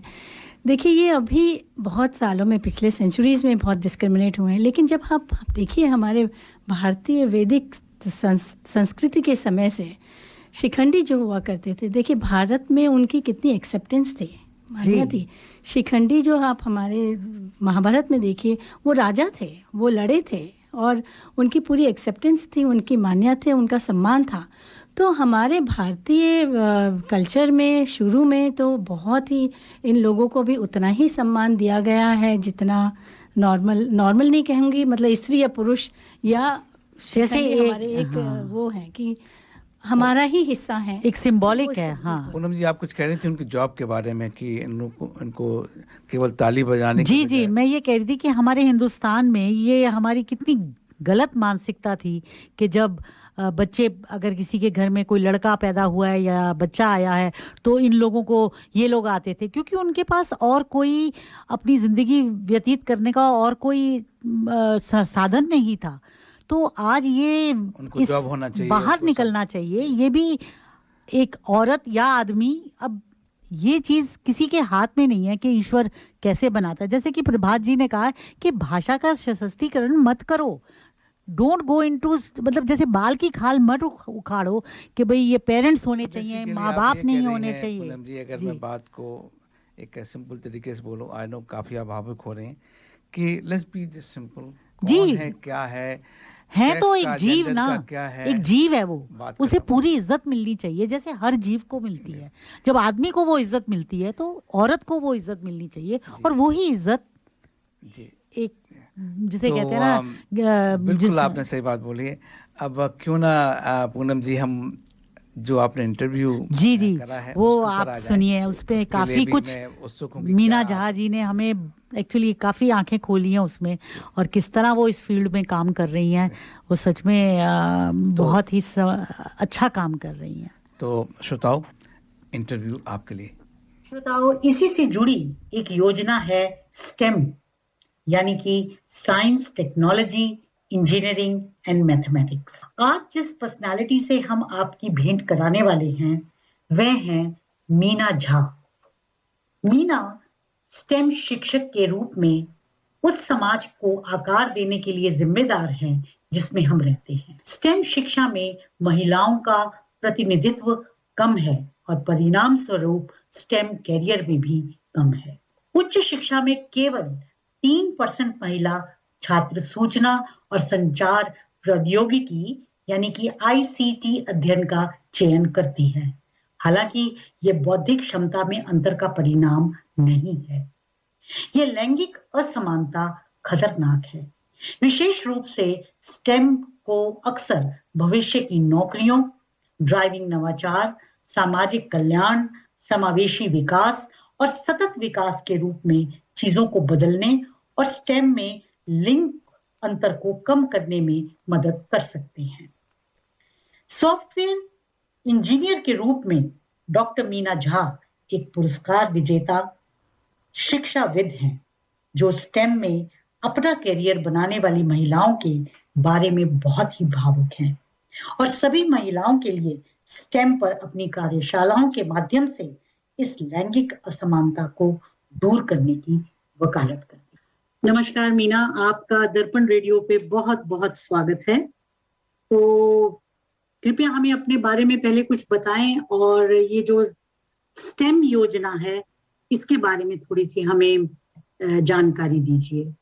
धन्यवाद पूनम जी, मैं बहुत ही अपना आभार और खुशी प्रकट करती हूँ कि आपने मुझे दर्पण रेडियो पे इस योग्य समझा कि मुझे दर्पण रेडियो पे बुलाया और स्टेम एजुकेशन के बारे में मुझसे जानकारी और लोगों को भी जानकारी बताने की आपने कोशिश की। ये मेरे लिए बहुत बड़ी बात है। Thank you very much for this. Also ये जो स्टेम एजुकेशन है ये बेसिकली वर्ड है साइंस, टेक्नोलॉजी, इंजीनियरिंग और मैथमेटिक्स का। मैं जो आज आपसे बात करने जा रही हूँ वो है जेंडर इक्विटी पे। आप अगर यूनेस्को रिपोर्ट देखेंगी तो करीब 35% जो हैं वुमेन जो हैं वो स्टेम एजुकेशन में हायर एजुकेशन को लेती हैं ग्लोबली। मैं बात कर रही हूँ और उसमें सबसे बड़ी बात यह है कि सबसे कम 3% ही जो फीमेल स्टूडेंट्स हैं वो इंफॉर्मेशन और कम्युनिकेशन टेक्नोलॉजी को पढ़ती हैं हायर एजुकेशन में। तो ये बहुत बड़ा चैलेंज है फॉर दी सोसाइटी और सोसाइटी को ये एड्रेस करना चाहिए और मैं बतलाऊंगी कि गवर्नमेंट्स जो हैं इसको तरीके से डिफरेंट तरीके से, गवर्नमेंट है, ऑर्गेनाइजेशंस है, प्राइवेट, पब्लिक, इसको हैंडल करने की कोशिश कर रही हैं। अभी इवैल्यूएशन रिपोर्ट उतनी ज्यादा क्लियर नहीं आई है, पर हमारा जो ऑस्ट्रेलिया का नेशनल डेटा है वो ये शो करता है कि 2016 से 2020 में करीब 24% से 28%, जो सिर्फ 4% की प्रगति हुई है स्टेम एजुकेशन में। वुमेन जो ये कितने सालों में, ये 4 सालों में, 4 सालों में 4% का इजाफा हुआ है। जी हाँ, 4 सालों में 4% का इजाफा हुआ है। और सबसे बड़ी बात ये है कि जो औरतें हैं या जो वुमेन हैं, गर्ल्स एंड वुमेन जो हैं, वो 2019 में जो 22% में से सिर्फ 22% एनरोलमेंट था, उसमें से सिर्फ 24% कंप्लीशन रेट है। तो आप ये समझिए, अगर हम 22% बात है, इसके पीछे क्या कारण है मीना जी, आप क्या समझती हैं? इसके पीछे कारण बहुत सारे हैं। पहला कारण है कि हमारा जो स्टीरियोटिपिकल माइंडसेट, वो ये कहता है कि हम जब जेंडर गैप जो शुरू होता है, वो जब बच्चा जन्म लेता है तभी से जेंडर गैप शुरू हो जाता है। हम लोग अपने घर में लड़कों को अलग तरीके से पढ़ाते हैं या उनसे वार्तालाप करते हैं, लड़कियों को अलग तरीके की शिक्षा देते हैं। ये जाने अनजाने हम लोगों के हर घर में ये चीजें चलती आ रही हैं। लड़कियों को हम लोग जो है गुड़िया या पिंक चीजें ला करके देते हैं और उनको किचन की चीजें या उस तरीके के खिलौने देते हैं कि तो ये मानसिकता जिसे कहते हैं ना, पैदा होते ही डाल दी जाती है कि तुम्हारा घर के काम काजों से संबंधित खिलौने होंगे और लड़कों के बैट बॉल और दूसरे तरह के इलेक्ट्रॉनिक्स और ये, क्योंकि अब इलेक्ट्रॉनिक्स का जमाना है तो उनको उस प्रकार के खिलौने दिए जाते हैं। तो मतलब ये बचपन से ही इनकलकेट कर दिया जाता है कि ये तुम्हारा क्षेत्र नहीं है, ये तुम्हारा क्षेत्र नहीं है। आप ये बात बिल्कुल सही कह रही हैं, लेकिन इस चीज को भी नकारा नहीं जा सकता है कि जेंडर इक्विटी जो है ओवरऑल इकोनॉमी की जीडीपी को इंक्रीज करेगा। इसीलिए हम लोग जेंडर इक्विटी की बात करते हैं। और आजकल की जो इंडस्ट्री डिमांड्स हैं, इंडस्ट्री डिमांड्स में आपकी देखिए, जितने आर्टिफिशियल इंटेलिजेंस एक्सपर्ट्स चाहिए, डेटा साइंटिस्ट एक्सपर्ट चाहिए, cyber security, cloud engineers, coding disciplines and, और हमें फीमेल को इन सब फील्ड में बूस्ट करना ही पड़ेगा। हम लोगों को अपनी मानसिकता जो ट्रेडिशनल, जो कल्चरली हम लोगों को होल्ड कर रही है आगे बढ़ने से, उस चीज को हटा करके हम लोगों को, औरतों को आगे बढ़ाना ही पड़ेगा, स्पेशली इन इस मेरा सवाल यहाँ पर ये था, अब ये तो बात आपने की कि हमारे मुल्क में, भारत में ये मानसिकता है। मैं ये जानना चाह रही थी कि स्टेम का, एजुकेशन का इस वक्त ऑस्ट्रेलिया में क्या स्टेटस है? यहाँ तो ऐसी मानसिकता नहीं है। बिल्कुल नहीं। और उस पे मैं आपको इस सवाल का जवाब देने से पहले मैं आपको एक चीज और बहुत ही इंटरेस्टिंग बताना चाहूंगी कि हिंदुस्तान में, इंडिया में अभी about 43% STEM graduates are girls. क्या बात है, ये तो बहुत ही इंकरेजिंग डाटा है। इट इज, और ये है, it is highest in the world. वाह, ये तो बहुत ही बड़ी अच्छी खबर सुनाई है आपने। बस सबसे बड़ी बात क्या है कि 43% वुमेन जो है स्टेम ग्रेजुएट हैं, पर कितनी उसको कैरियर में आगे ले जाती है, बिल्कुल सही, ये बहुत बड़ी बात समस्या है। वहां पे आप लीडरशिप रोल में या प्रोफेसर्स के रोल में या आप हाई इंजीनियरिंग एग्जीक्यूटिव के रोल में आपको लड़कियां कम मिलेंगी, क्योंकि सब जो हैं सब अट्रैक्ट कर जाती हैं, सब छूटती चली जाती हैं। मेरे ख्याल से कि घरेलू जिम्मेदारियां और वही बात आ जाती है आखिर में कि औरत पर ही घर की सारी बच्चों की पैदाइश, घर को देखना, पति को देखना, रिश्तेदारों से, और उसका ध्यान इतनी चीजों में बढ़ जाता है कि उसका अपने कैरियर की तरफ से ध्यान या तो फिर वो सिर्फ करियर वुमन बन के रह जाती है, तो परिवार नहीं बनता, और अगर परिवार बनता है तो फिर उसके हाथ से ये छूट जाता है। तो ये तो बड़ी विडंबना हुई। नहीं पूनम जी, यही है कल्चरल इश्यू। यहाँ पे हम इस चीज को क्यों, औरतों का काम नहीं है सोसाइटी का एसेट बनना, सोसाइटी को एक नई राह पे ले जाना, सोसाइटी को एक बैलेंस्ड डेवलपमेंट देना, हेल्दी बैलेंस्ड डेवलपमेंट देना। क्या औरतों का काम सिर्फ घर में रह करके घर को और रिश्तेदारों को ही देखना है?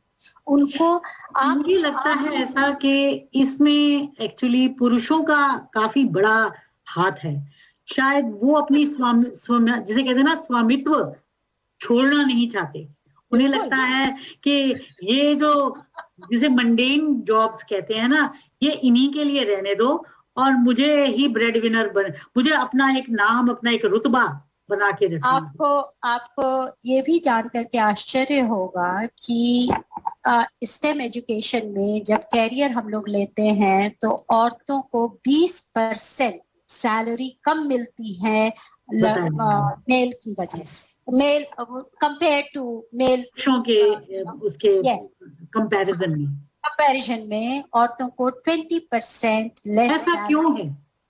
ऐसा इसलिए बिकॉज इट इज अगेन यही है कि इसको हम लोग कल्चरल इशू बोले। ये जो सोसाइटी है it is governed by man, तो इस चीज को, ये जो बैरियर है इसको तोड़ना बहुत जरूरी है।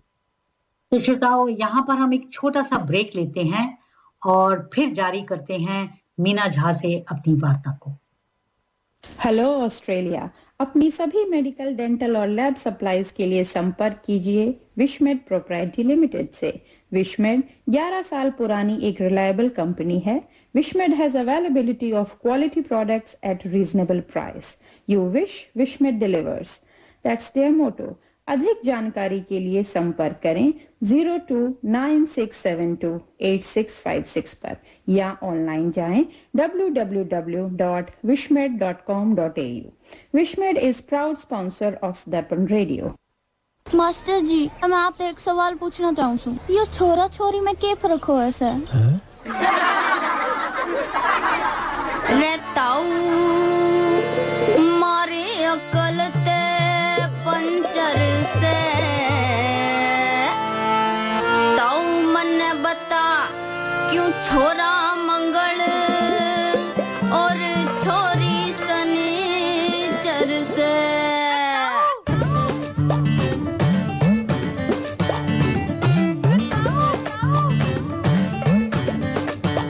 घनी मुश्किल में फंसा से दिल के जैसे चैन बिना साइकिल के, जितना भी मारूं पैडल नहीं देती है जगह से हिल। घनी मुश्किल में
home, kids. Oh, life is so busy. Where is the time to cook? With Curry Master's complete curry mix, it's ready to cook with 3 simple steps and the curry is ready. It's so easy. They have huge variety to choose from. Their vegan butter chicken and Thai tofu curry is a big hit.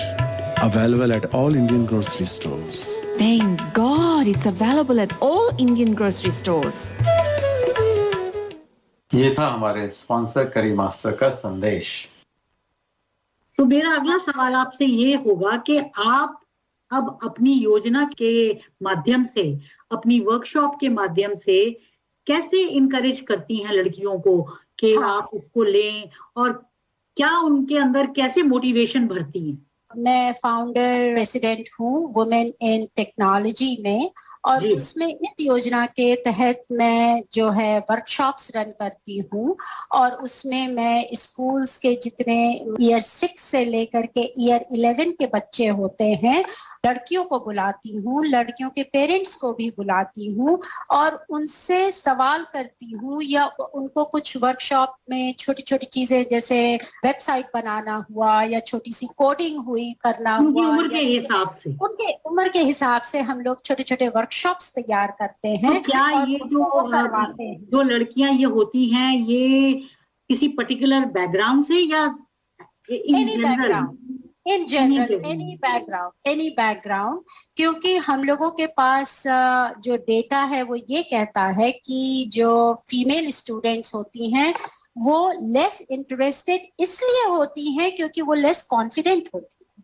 तो confidence तो आप तभी आ सकता है ना जब आप उनको उस चीज के बारे में अवेयर कराएं, उसको उस तरीके से बतलाएं जिस तरीके से वो समझ सकती हैं चीजों को, उनके लेवल पे उतर के, उनके लेवल पे, प्लस उस जो आप बता रही हैं उसको इस तरीके से एंटरटेनिंग बना दें कि इंटरेस्टिंग बना दें।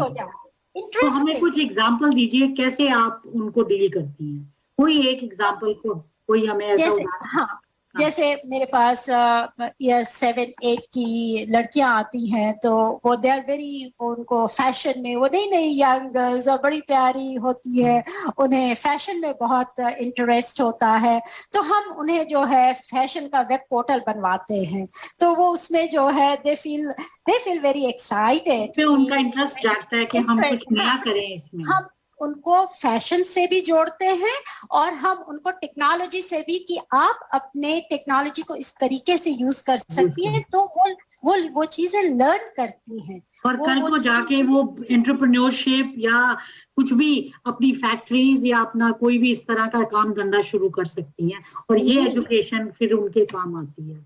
बिल्कुल, आप बिल्कुल सही कह रही हैं। और हम लोग जैसे उनको कुछ गेमिफिकेशन करवाते हैं, उनको गेम बेस्ड लर्निंग दिखाते हैं, उनको उनका एवेटार बनवाते हैं, तो उन्हें बहुत एक्साइटमेंट होती है अपना एवेटार स्कर्ट्स में, ब्लॉन्ड हेयर में और ब्लू आईज में बना करके, they feel very happy about it. That's right. और ये उनकी अपनी क्रिएशन होती है, तो उसकी जो खुशी मिलती है उन्हें। और क्या माँ बाप इसमें बच्चों का, लड़कियों का साथ देते हैं?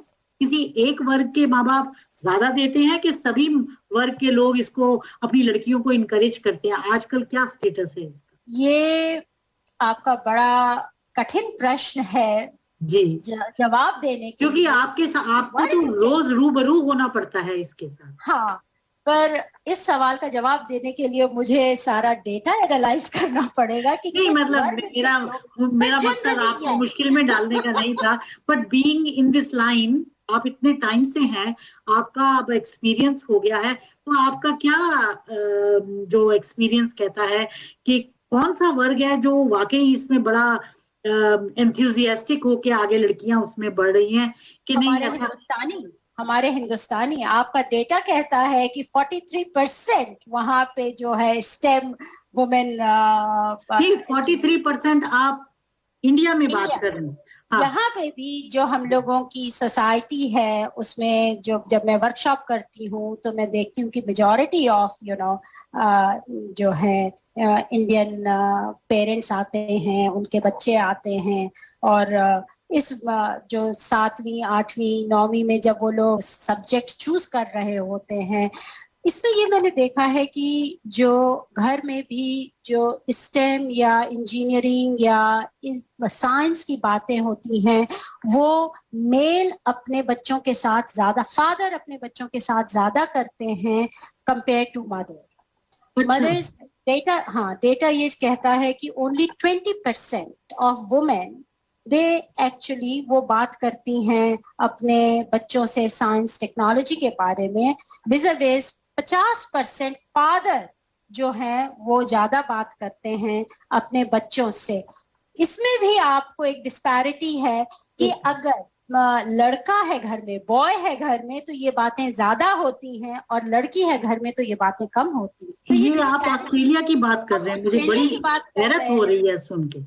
ये डेटा जो है advancing women in stem education, advancing women in stem, जो कैरन एंड्रयूज की बात हुई है, उन्होंने एक प्रपोजल निकाला है, उसमें ये डेटा लिखा हुआ है कि ऑस्ट्रेलिया में करीब 50% जो है फादर बात करते हैं स्टेम के बारे में और लड़कों से ज्यादा बात करते हैं, लड़कियों से कम बातें होती हैं साइंस टेक्नोलॉजी इंजीनियरिंग और मैथ्स की एजुकेशन। ये ऑस्ट्रेलिया की बात मैं आपको कह रही हूँ।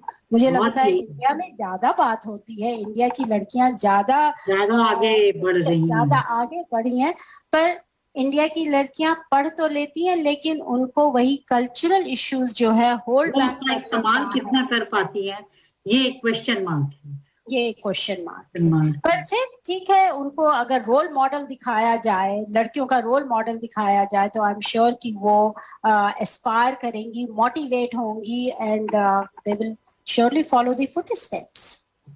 तो मेरा एक सवाल ये और भी था कि जेंडर इक्विटी के चैलेंजेस को किस तरह से हम ओवरकम कर सकते हैं? इसके लिए सारे समाज को एकजुट होकर के काम करना पड़ेगा। किसी भी चेंज को लाने के लिए सोसाइटी में सारे समाज को एकजुट होकर के काम करने की जरूरत है। जब ये तो बहुत बड़ा चैलेंज है, तो आपने इसको शुरू किया होता है, ये घर से शुरू होता है। समाज को बदलने के लिए आपको बाहर जाकर के नारे लगाने की जरूरत नहीं है, आप अपने घर से शुरू कर सकते हैं, 1 स्टेप एट ए टाइम। और उससे भी बड़ी बात है कि हम सबका अपना, हमारा जो है स्टेट, हम किस तरीके से सोचते हैं, एक उस चीज में बदलाव लाने की जरूरत है।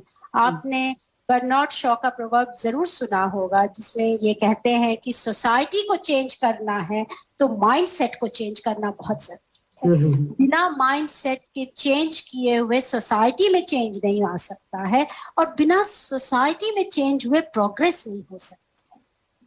तो हम यहाँ औरतों को फ्रंट लाइन में लाने की, स्टेम एजुकेशन में आगे लाने की, लीडरशिप में लाने की, रिसर्च एंड एजुकेशन में लाने की बात करते हैं, वहाँ पे एकजुट होकर के पूरे समाज को काम करने की जरूरत है। और ये जो है चेंज जो है हमारे अपने घरों से शुरू होता है। मेरे मन में एक सवाल आ रहा है, अब समय की कमी होने की वजह से हम बहुत लंबी वार्ता नहीं कर पाएंगे, बट एक आखिरी सवाल आपसे ये पूछना चाहूंगी कि आपको स्टेम में इंटरेस्ट कैसे शुरू हुआ? आपने क्या ऐसा देखा या आपने क्या एक्सपीरियंस किया कि आपको लगा कि मुझे इस दिशा में काम करना है? क्योंकि ये खाली आप एक जॉब या एक नौकरी ही नहीं कर रही, बल्कि आपने तो समाज को बदलने का बीड़ा उठा लिया है। पूनम जी, सबसे बड़ी बात यह है कि as an educator the responsibility आपके शोल्डर पे आती है, क्योंकि एजुकेटर की ये रिस्पॉन्सिबिलिटी है कि हम किस तरीके की एजुकेशन अपने आगे आने वाली पीढ़ी को देते हैं। सही कहा। जो चैलेंजेस मैंने फेस किया बीइंग अ सॉफ्टवेयर, या जब मैं इंजीनियरिंग कर रही थी तो हमारे कॉलेज में मेरे बैच में शायद 10 लड़कियां इंजीनियर 10 लड़कियां पढ़ती थी विज़ाविज़ 60, 70, 80 जो थे लड़के पढ़ते थे। तो मैंने उसी समय से ये सोचा था कि लड़कियां क्यों कम होती हैं इसमें, उनको की मेंटल कैपेसिटी तो कम नहीं है उनकी, बल्कि किसी किसी जगह पे ज्यादा है। मैं ये कहना चाहूंगी जी, अगर मौका दिया जाए तो जैसा कि आप अपॉर्चुनिटी, देयर यू गो, ये वर्ड जो आपने मौका बोला, अपॉर्चुनिटी, इक्वल अपॉर्चुनिटी सबका राइट है, चाहे वो लड़का हो चाहे लड़की हो। मैं ये नहीं चाहती कि 100% लड़कियां स्टेम एजुकेशन में सही, जैसे कि आपने पहले कहा कि there has to be a balance society में। इस वक्त एक पहिया ऊंचा है, एक पहिया नीचे है, तो इसीलिए गाड़ी डगमगा रही है। आप बिल्कुल सही कह रही हैं, पर सबसे और दूसरी बात यह है कि अपॉर्चुनिटी नहीं मिली है, सारी लड़कियों को इक्वल अपॉर्चुनिटी नहीं मिली। अपॉर्चुनिटी मिले, उन्हें जानना है नहीं जाना है, दैट इज देयर चॉइस, वो उनकी मर्जी। अपॉर्चुनिटी ये शुरू से ही कहना कि ये तुम्हारे लायक फील्ड नहीं है, तुम इसमें नहीं जा सकती हो, या किसी और तरीके से उन लोगों को होल्ड बैक करना, वो चीज नहीं होनी चाहिए। तो क्या आप पेरेंट्स के लिए भी before starting with the kids, क्या उनको पहले कोई देनी पड़ती है बैकग्राउंड, या उनके लिए कोई एक इनिशियल वर्कशॉप होती है ताकि उनको समझाए? क्योंकि stem I don't think so कि बहुत लोग जानते हैं इसके बारे, क्यों नहीं इसके बारे में एडवर्टाइज किया जाता ताकि लोगों में अवेयरनेस आए? हाँ, आप ये बात सही कह रही हैं। पहले हम लोग क्या करते हैं, जब वर्कशॉप करते हैं तो पेरेंट्स को भी बुलाते हैं। जी, यही मेरा मकसद था। हाँ, पेरेंट्स को भी बुलाते हैं और पेरेंट्स को भी बतलाते हैं, क्योंकि पेरेंट्स को भी पता होना चाहिए कि हमारे जो बच्चे हैं वो इस एरिया में क्यों जाए। उन्हें नहीं पता कि अगर मैं आपको बताऊंगी कि आगे के, आप सरप्राइज होंगी कि आगे के 10 सालों में कम से कम 2200 जॉब्स स्पेस के लिए निकलेंगी। स्पेस जी, आप ये सोचिए कि कितना हम लोगों का आगे टेक्नोलॉजी जो है किस लेवल पे, कितना जैसे कहते हैं ना कि इतना खुला मैदान है कि हर किसी के लिए इसमें अपॉर्चुनिटी है, हर किसी के लिए मौके ही मौके हैं अपने आप को प्रूव करने के लिए। और सबसे बड़ी बात यह है कि जेंडर गैप जो है इसको होल्ड बैक कर रहा है, टेक्नोलॉजी सेक्टर को होल्ड बैक कर रहा है। डिजिटल प्लस रिपोर्ट 2021 अगर आप गूगल करें तो, और आप ट्रैक करें ICT workforce, they have forecasted 60,000 shortfall in ICT workers. 60,000, मतलब हमारी अनएम्प्लॉयमेंट की सारी प्रॉब्लम सॉल्व हो जाए। बिल्कुल। स्पेस सिर्फ अट्रैक्ट करेगा 20,000 जॉब। क्या बात। 119 स्किल्स रिक्वायर्ड है, जिसमें से 310 शॉर्ट सप्लाई में है। आप ये सोचिए कि अगर इस सप्लाई को, इस डिमांड को सप्लाई कर दिया जाए तो जीडीपी कहाँ जाएगा? कहाँ जाएगी? सही कहा आपने, बहुत बढ़िया। तो बहुत बहुत धन्यवाद मीना जी, आपसे आज बातचीत करके हमने बहुत कुछ सीखा है। तो जाते जाते आप एक हमारे श्रोताओं के लिए कोई पैगाम छोड़ना चाहें तो बहुत बढ़िया रहेगा। तो आपका सबके लिए क्या पैगाम है वो बताएं हमें।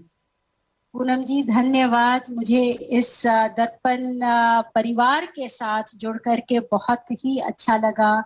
और श्रोताओं के लिए यही मेरा पैगाम है कि अपने लड़के लड़कियों को, दोनों को स्टेम, मैं ये नहीं कहती हूँ कि स्टेम एजुकेशन में भेजें, उन्हें इंजीनियर बनाएं, उन्हें आईसीटी एजुकेशन में, पर उन्हें इक्वल अपॉर्चुनिटी दें so that they can decide and choose, अपने हिसाब से चूज कर पाए कि उनको किस फील्ड में जाए। जियो और जीने दो।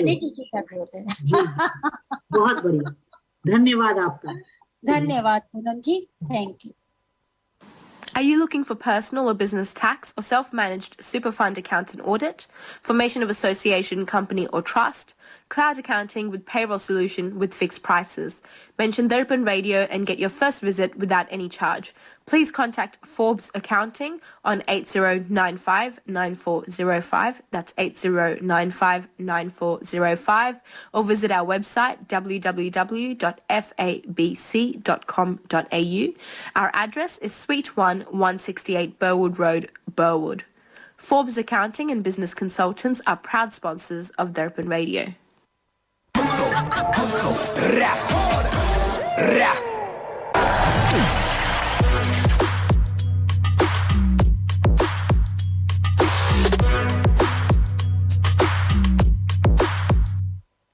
इक्वालिटी के नारे लगा लिए, फेमिनिज्म के भी झंडे लहरा लिए। हमको करना सब अलाउड है क्योंकि हमें चोरी छोरे कर दे कुछ तो देंगे उनको लंबी चौड़ी थ्योरी। कुत्ते मम्मी ने नहीं सिखाया, गाली नहीं बकते, लड़की कुछ भी कह दे पर तुम चुप रहोगे। इक्वालिटी परंतु डेट पे पैसे तुम भी दोगे, वो कर दे तुमको खोखला पर उसको नहीं परखते। नारीवाद की करो जय कह के ये नारी तुमको खरोचे, डर दो बनता है इनके हाथ जनता है, थोड़ा रोना धोना इनका सारा काम बनता है। नारीवाद की करो जय कह के ये नारी तुमको खरोचे, डर तो बनता है इनके हाथ जनता है, थोड़ा रोना धोना इनका सारा काम बनता है।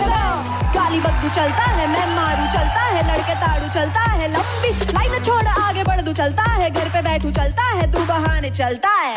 हैशटैग मीटू पे झूठ बोलू चलता है, डाउरी के इल्जाम में पैसे लूटू चलता है, हुस्न दिखा के प्रमोशन ले लू चलता है, पिटू फिर भी तुझको उठा के सीट ले लू चलता है। नारीवाद की करो जय कह के ये नारी तुमको खरोचे, डर तो बनता है इनके हाथ जनता है, थोड़ा रोना धोना इनका सारा काम बनता है।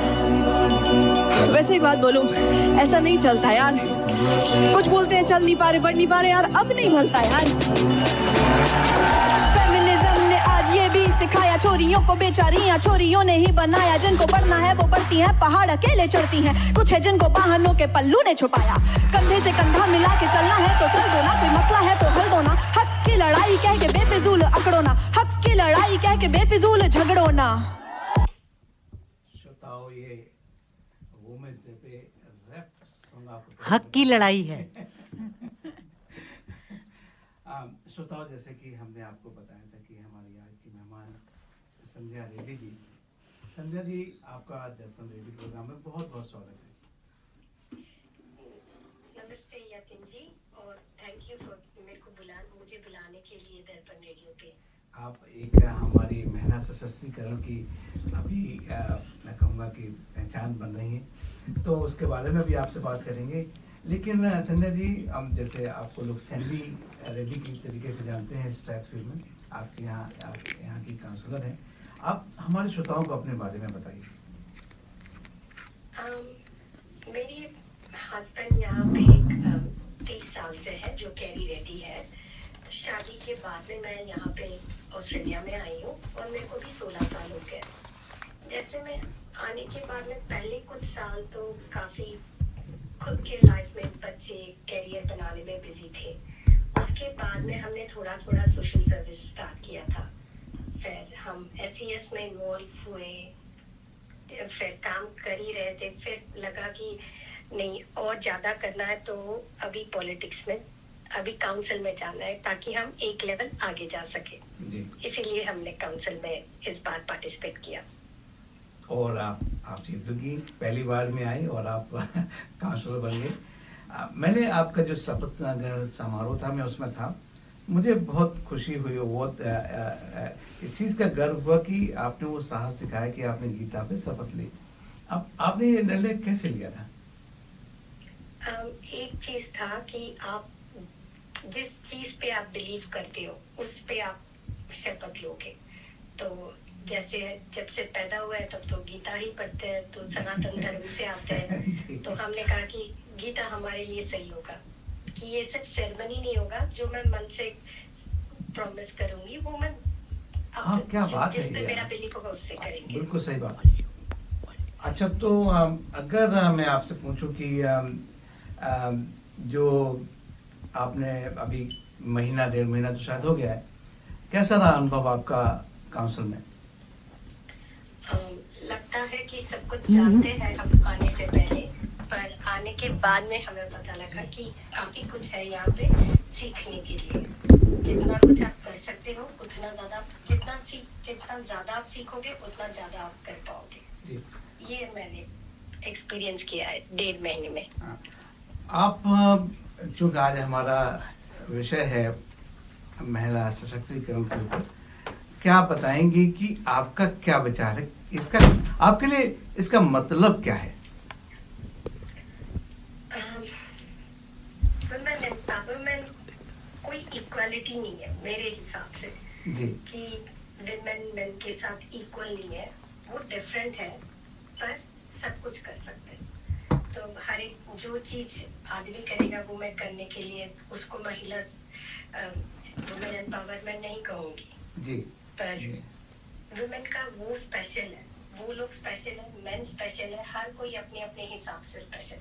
तो कंपैरिजन नहीं होना चाहिए यहाँ पे, बस सिर्फ इक्वालिटी होना चाहिए। आपको बहुत अच्छी बात आदमी को आपने कोई बोली। अपॉर्चुनिटी मिल रहा है, लड़कियों को भी अपॉर्चुनिटी मिलना चाहिए। जी बिल्कुल पर ऐसा नहीं कि आपने कुछ किया तो हमें भी वही चीज करना है, तो वो पॉसिबल नहीं है, बायोलॉजिकली भी और किसी भी हिसाब से वो पॉसिबल नहीं है।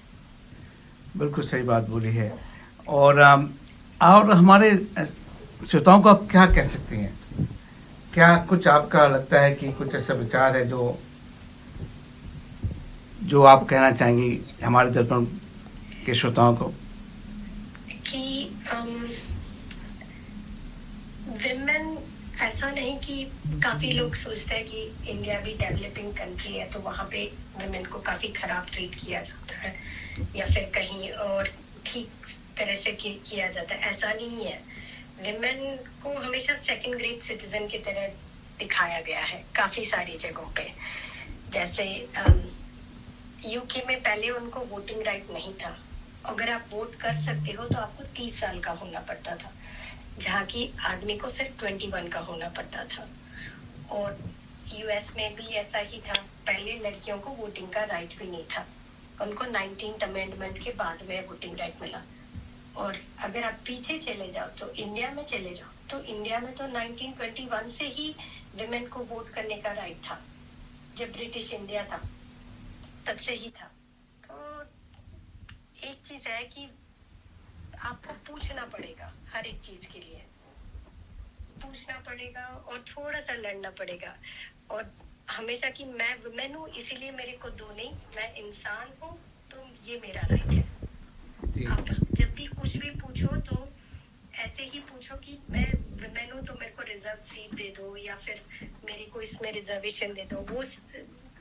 वो खुद पे सिंपैथी करना होगा, हमें सिंपैथी नहीं करना है, हमें सिर्फ बीइंग इक्वल करना है बस। बहुत अच्छी बात आपने बोली, मैं आपकी बात से बहुत सहमत करता हूँ।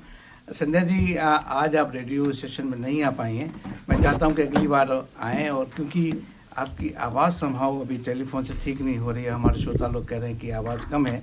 श्रोता लोग आपसे क्षमा चाहेंगे कि आज संध्या जी हमारे स्टूडियो में नहीं आ पाई, अगली बार उनको लेके आएंगे और उनके साथ में ढेर सारी बातें करेंगे।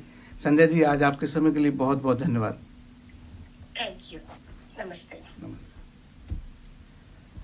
श्रोताओं जो कभी कभी ये टेक्नोलॉजी का होता है, आज भी वही हुआ। मैं सोच रहा था शायद अच्छा हो जाएगा लेकिन नहीं हुआ। हम आशा करेंगे कि जल्दी से आपके साथ में संध्या जी की बातें कराएंगे।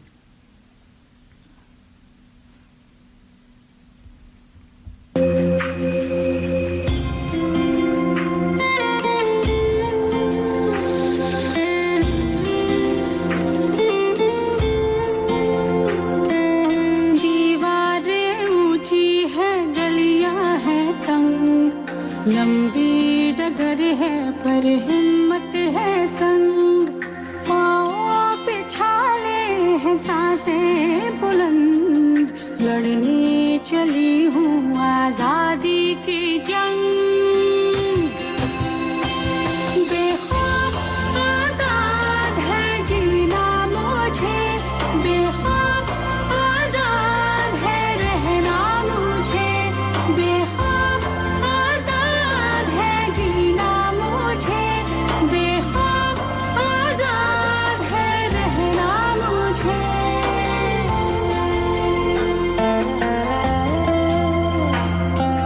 रीति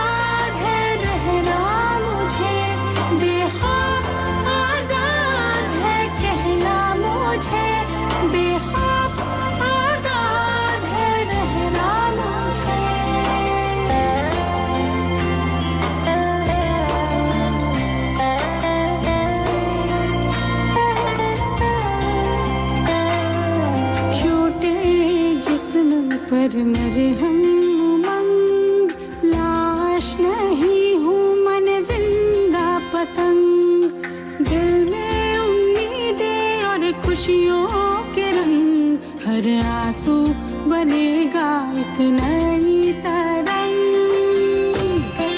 हाँ बेखौफ आजाद है बहना मुझे, बेखौफ आजाद है रहना मुझे, बेखौफ आजाद है बहना मुझे, बेखौफ आजाद है रहना मुझे। दीवारें ऊंची है गलियां है तंग, लंबी डगर है पर हिम्मत है संग, पाँव पे छाले है सांसें बुलंद, लड़ने चली हूँ आजादी की जंग।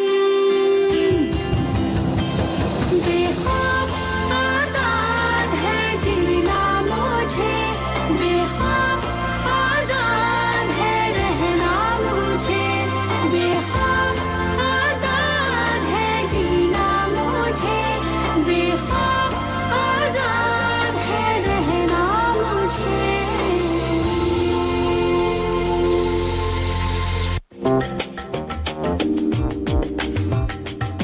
मैं करी masters the butter chicken packet Indian दुकान से लेके आया। ना मैं लहसुन, ना प्याज, ना अदरक, ना कोई मिर्च मसाला पाया। मैंने जब बनाकर अपनी पत्नी को खिलाया, उसने मुझे पति से पति देव बनाया और करी मास्टर्स के बारे में सारे शहर को बताया। जय हो करी masters.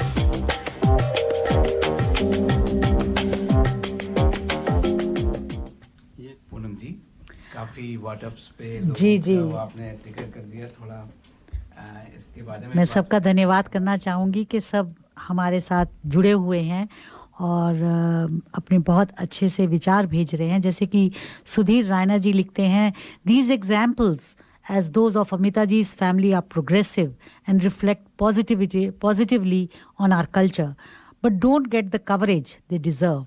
But the contrary view gets full bandwidth and international coverage. बिल्कुल सही कहा आपने सुधीर जी। आप कुछ कहना चाहेंगी इस पे अमिता जी?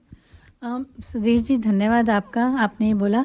मैं एक बात और कहना चाहूँगी इस पे कि कवरेज तो है कि हमेशा नेगेटिविटी को ज़्यादा कवरेज मिलता है, पॉजिटिविटी इतनी कवरेज में नहीं आ पाती है। पर एक बात और है कि स्त्री को अपनी आवाज़ खुद भी उठानी चाहिए। सो जैसे एक ऑप्रेसिव होता है, ऑप्रेसर होता है और एक ऑप्रेसिव होता है, कि स्त्री को एक ऑप्रेसिव बनकर नहीं रहना है। उन्हें अपनी आवाज़ अपने उसके अगेंस्ट अपने खुद को सशक्त बनाना है। और ये आप बिल्कुल सही कह रही हैं कि हमारे समाज की एक बहुत बड़ी विडंबना है कि औरत ही औरत की दुश्मन बन जाती है। वो उसको दबाने लग जा, तो फिर जिसे कहते हैं ना, पुरुषों से क्या गिला करना जब अपने ही वर्ग के लोग इस तरह करते हैं। तो ये जो मैसेज है मेरे ख्याल से सबके लिए है और स्पेशली औरतों के लिए कि अगर जुल्म करना पाप है तो जुल्म सहना भी पाप है। बिल्कुल आपने सही कहा पूनम जी, बहुत अच्छी बात है। और ये मैंने अपने सिर्फ घर में नहीं, मैंने कॉर्पोरेट वर्ल्ड में भी देखा है जी, कि जहाँ पे एक सीनियर पोजीशन पे जब दो विमेन भी हो जाती हैं कभी कभी, तो उनमें खुद में कंपटीशन ज़्यादा आ जाती है। तो एक हमने एक निकाला कि एक सिस्टरहुड, जो सिस्टरहुड की भावना जो होनी चाहिए वो एक कॉर्पोरेट वर्ल्ड में या एक हाई पोजीशन में भी लुकिंग आफ्टर ईच अदर, मतलब एक दूसरे का ध्यान रखना, जो स्त्रियों को मिलजुल के चलना, उससे भी बल्कि सहारा देना और उन्हें खुद को आगे बढ़ाना और आगे स्त्रियों को और आगे बढ़ाना।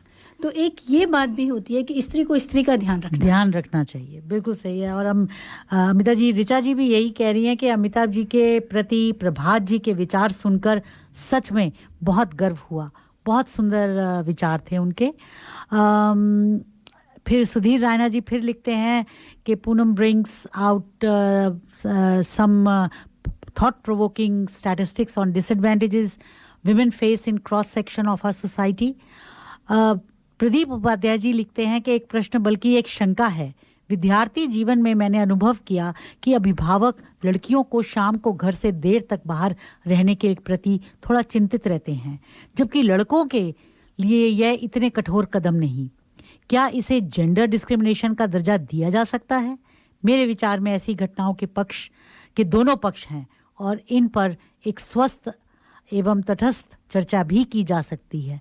बिल्कुल सही कहा आपने उपाध्याय जी, ये एक अपने आप में बहुत बड़ा विषय है कि वही बात आ जाती है, मेरे विचार से मानसिकता पे बात आ जाती है कि जो मानसिकता है हमारी कि अगर एक शाम को लड़की जाएगी तो वो सेफ नहीं है और अगर लड़का जाएगा तो उसके लिए कोई प्रॉब्लम नहीं होगी। तो इस मानसिकता को भी बदलना पड़ेगा और इसके लिए जागरूकता हर वर्ग के छोटा सा बात, जैसे जी आपको पहले ही वादा करा था कि मैं बहुत कम बोलूँगा। दो बातें मैं पूछना चाहूँगा कि law and order plus technology, क्या आप समझते हैं इन दो चीज़ों का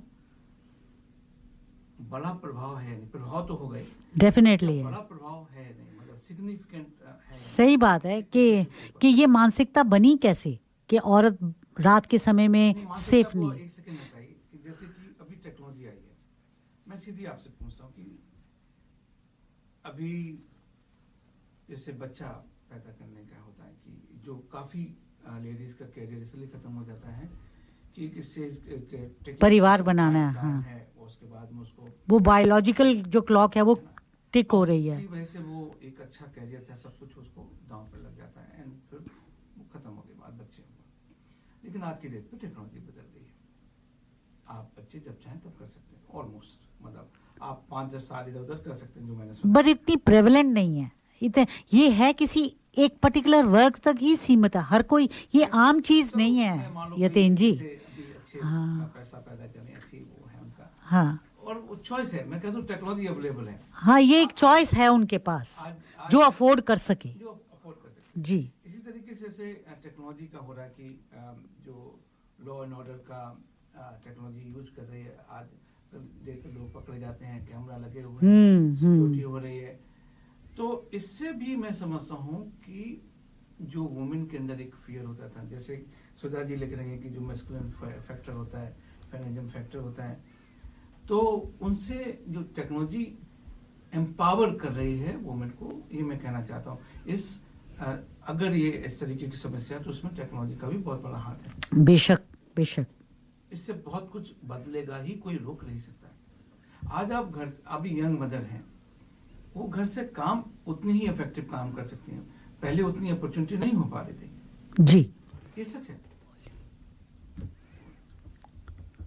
तो अमता जी, आप इसके बारे में क्या कहना चाहती हैं कि जो टेक्नोलॉजी है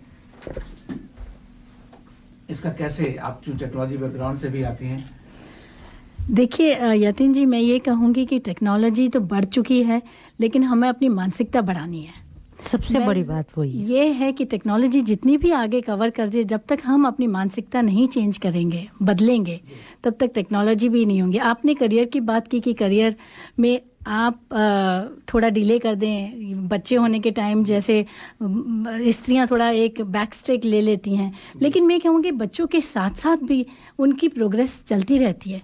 मैंने तो बहुत देखा है, दोनों तरह के केसेस देखे हैं कि जहाँ पे जैसे जो स्त्रियां हैं या जो लड़कियां हैं वो एक थोड़ा पीछे ले लेती हैं कि अभी ज़रा फैमिली को का वो ज़्यादा फोकस करना है अभी।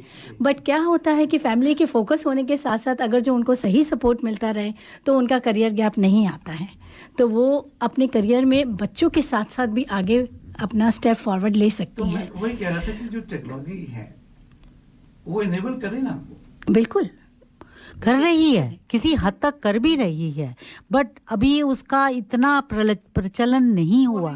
हाँ, आप हर चीज ओवरनाइट तो नहीं होती, सही है। ड्राइवरलेस कार आ जाएंगी, कार को चलाने की जरूरत नहीं, आप अपने घर में बैठ के काम कर सकती हैं। अगर जाना भी है आपको, ड्राइवरलेस कार आई, आपको पिक करा चले गए, तो अभी समझो कि एक हस्बैंड का ये यूज होता था, वो भी खत्म हो जाएगा। मैं तो एक क्वेश्चन आप लोगों से भी है और आप दोनों लोगों से भी है कि ये जो मेल जात की एक प्रजाति है, इसका होगा क्या? मैं एक क्वेश्चन अगर आपसे पूछ लूं, क्या यूज है? नहीं, यूज तो देखिए वही बात आ गई, अभी पहले भी कहा था कि ये दो गाड़ी के दो पहिए हैं, आप उसको हटा दो। वो पहिए अगर इकट्ठे, बड़ी आपकी वो है, उसके बिना एक they are complementary to each other. इसीलिए पत्नी को अर्धांगिनी कहा गया है। और वो जी एक सीधा सा क्वेश्चन है आपसे कि इस प्रजाति का क्या होगा अगर ऐसे ही चलता रहा? मुझे आज जो आप लोगों की बातें लग रही है, मतलब आप बताएं ना क्या इस्तेमाल है अभी? देखिए, बच्चों करने के लिए जरूरत नहीं, खाना बनाने के, वो भी गाड़ी चलाने का एक होता था, वो भी खत्म हो गया। अब क्या होगा? सुधा जी, अगर आप हमारी बात सुन रहे हैं, आप बताइए इसके बारे में आपका क्या विचार है? नहीं, ये आप मजाक में मत लें। मैं कुछ बोलना चाहूँगी इस पे कि ये देखिए, हाँ, आप जो यतीन जी टेक्नोलॉजी की बात कर रहे हैं, जैसे अभी कोविड के टाइम में हमने इतना सीखा कि वर्किंग फ्रॉम होम, वो टेक्नोलॉजी ने कितना आगे किया है। बिल्कुल, मतलब कहीं दुनिया कम हो गई है, बहुत कम हो गई है। किसी से भी बात करना, दुनिया में आप घर बैठे अपने वीडियो कॉल से किसी के साथ भी कनेक्ट हो सकते हैं। तो ये सारी पॉजिटिव चीज़ें हैं। बट टेक्नोलॉजी को एक तरफ रखिए और हमारी जो मानसिकता, हमारे जो इमोशंस हैं, जो एक पति पत्नी एक दूसरे का साथ देते हैं, जो एक साथ से बात बनती है, इकट्ठेपन में है, वो टेक्नोलॉजी नहीं पूरी कर सकती। उसके लिए दोनों रोबोट का कोई इस्तेमाल नहीं। रोबोट एक खाली इलेक्ट्रॉनिक आइटम है। मैं लिख लूंगा कि आप आज 6 मार्च 2022 को कह रही थी। बिल्कुल, 1-2 साल में आपसे बात करेंगे, फिर आप कहेंगे कि ये, हाँ, उस समय सोचा था कि रोबोट का कि ये पति के लिए भी और पत्नी के लिए भी। मैं एक बात और कहूँगी पूनम जी, जो आप कह रही हैं कि जो बच्चा छोटा होता है, ये घर से शुरू होती है। जब जो लड़के घर में बड़े हो रहे हैं, उन्हीं को अगर जो हमें एक शिक्षा दी जाए घर में कि वो स्त्रियों को, लड़कियों को उस नज़र से देखें कि वो उनके समान है, उनकी भी उतनी ही ज़रूरत है जितनी लड़कों की है। जो भी सोशल चलाने में, जो भी करने के लिए, तो दोनों को इकट्ठे एक साथ अगर जो ये मानसिकता दी जाए घर परिवार में, हर घर परिवार में वो होगा। ये दिन आने वाला है कि हम मेल बैठे होंगे, हम अपने अधिकारों की बातें कर रहे होंगे।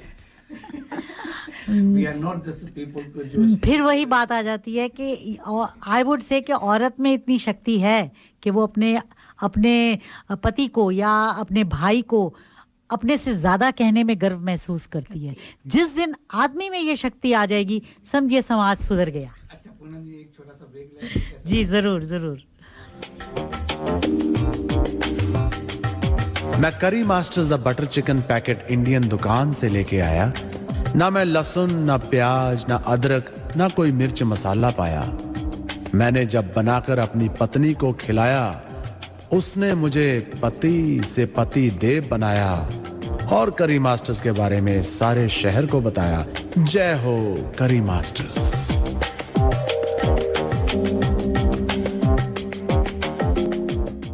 ये था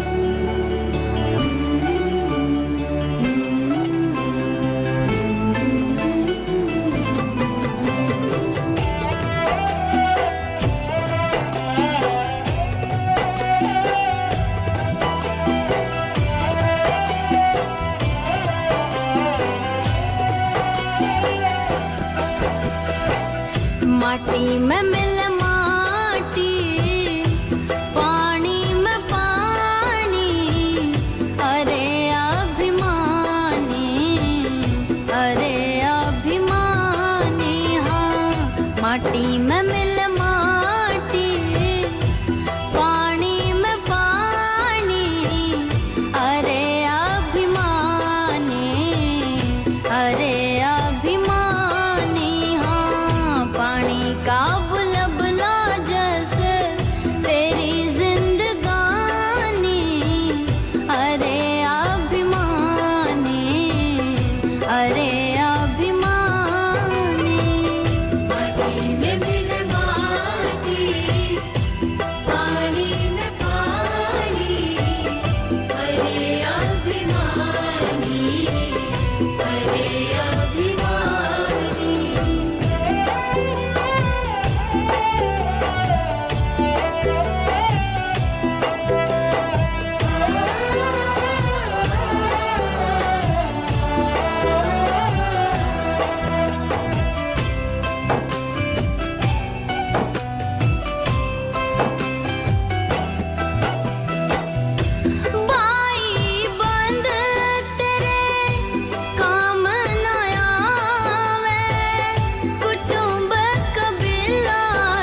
श्रोताओं, आप कहेंगे कि ये मैंने भजन फिर से क्यों बजाया। वाकई में भजन है, लेकिन इसमें शिक्षा ज़्यादा है और ये विधि जसपाल ने गाया था, इसलिए मैंने बजाया है। मैं उनको एक वुमेन एम्पावरमेंट का एक सिंबल ज़रूर मानता हूँ इन हर ओन राइट्स। श्रोताओं, कुछ सूचनाएं भी थी। एक तो ये है कि कल हिंदू काउंसिल ऑफ ऑस्ट्रेलिया ने मुझे यतीन्द्र गुप्ता को एक अप्रिसिएशन दिया है for the services for the committee. लेकिन ये जो उन्होंने जो सम्मान दिया है, जो रादर मैं तो उसको एक्नॉलेजमेंट बोलूँगा, वो दर्पण रेडियो के लिए है। हमारी जो टीम है पांचों, वो बहुत प्रयास करती हैं और हम लोग जितना भी अपने हर प्रोग्राम को आपने नोटिस करा होगा श्रोताओं कि एक उसमें अलग फ्लेवर होता है। हमारी हर टीम एक अलग अलग स्वाद लेके आपके लिए आती है, जिससे कि आप बोर भी ना हो। और फिर हमारे श्रोता लोग भी इसमें बहुत बड़ा कंट्रीब्यूट कर रहे हैं। हम सब को धन्यवाद देना चाहते हैं और जो ये उन्होंने जो मुझे अप्रिसिएशन का ये दिया है, इस सब के बिहाफ पे मैंने लिया है। श्रोताओं, हिंदू काउंसिल को बहुत बहुत धन्यवाद कि वो समाज के लिए काफ़ी काम कर रहे हैं। फ्लड हो, अब जैसे फ्लड में अभी वो लग गए हैं, इतने वॉलंटियर्स हैं इनके। अभी कोरोना का था, 2 साल से लगे हैं और मन से करते हैं अपना। एक इसमें इनका कोई और खर्चा भी नहीं होता, अपने जेब से ही पैसा भी लगाते हैं। तो ऐसी संस्थाओं का बहुत बड़ा योगदान होता है। धन्यवाद Hindu council.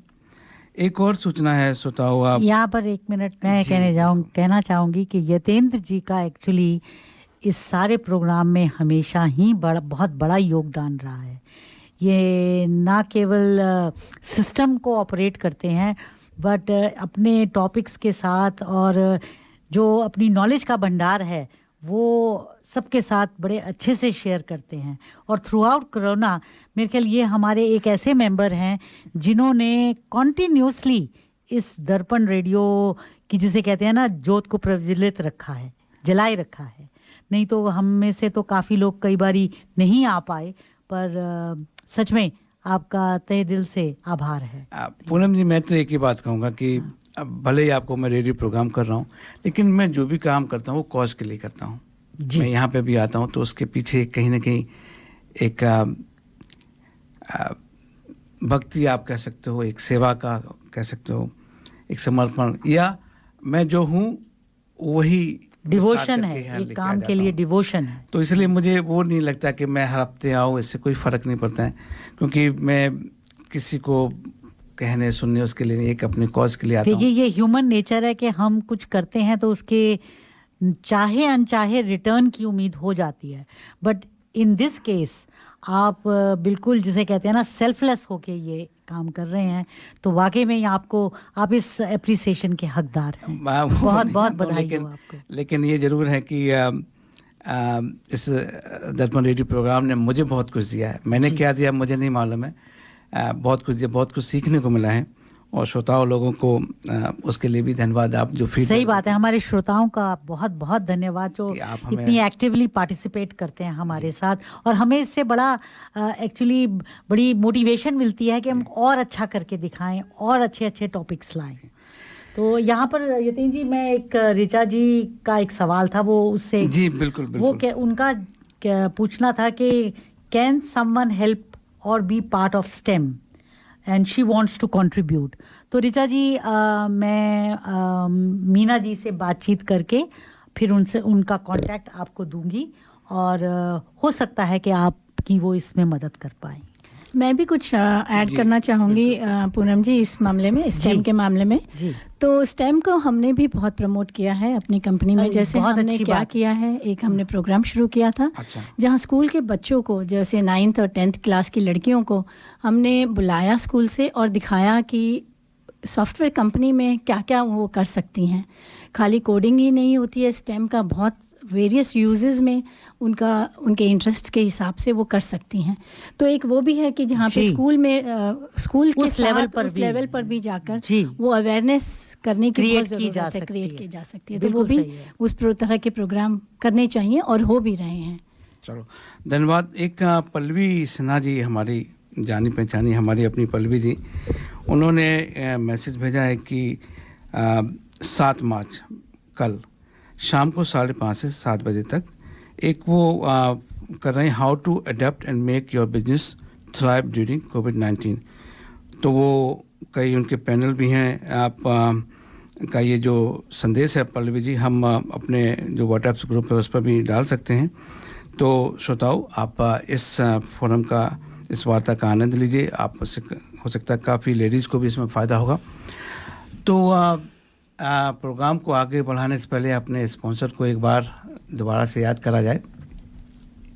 Work, home, kids. Oh, life is so busy. Where is the time to cook? With Curry Master's complete curry mix, it's ready to cook with 3 simple steps and the curry is ready. It's so easy. They have huge variety to choose from. Their vegan butter chicken and Thai tofu curry is a big hit. Available at all Indian grocery stores. Thank God it's available at all Indian grocery stores. ये था हमारे sponsor करी master का संदेश।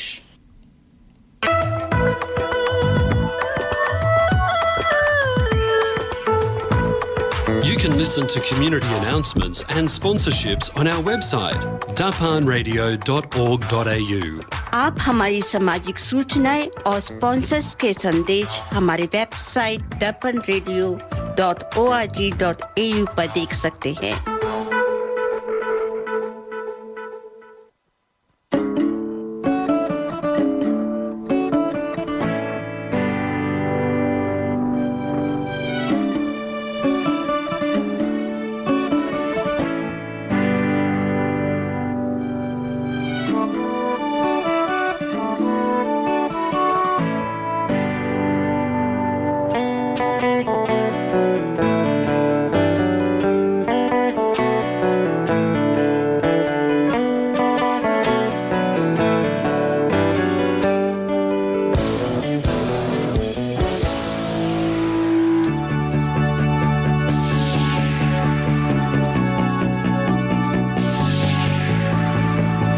खिड़की तो खुली खुली खुली, तभी ऐसा लगे ढली रात है रात है रात है। डरी डरी डरी दबे दबे दबे पैरों से वो चली कांच की घास पे घास पे घास पे। खाली सी डिब्बी में हुई वो कैद थी, चंदा की मारी हमने गुलेल थी। तारों की चाबी से खुली सफेद सी सुबह सुबह सुबह सुबह। जुगरी उड़ी नए नए पर लिए ओ पिंजरा खो ओ पिंजरा खो। जुगरी उड़ी दिल में घर किए ओ पिंजरा खो ओ पिंजरा खो।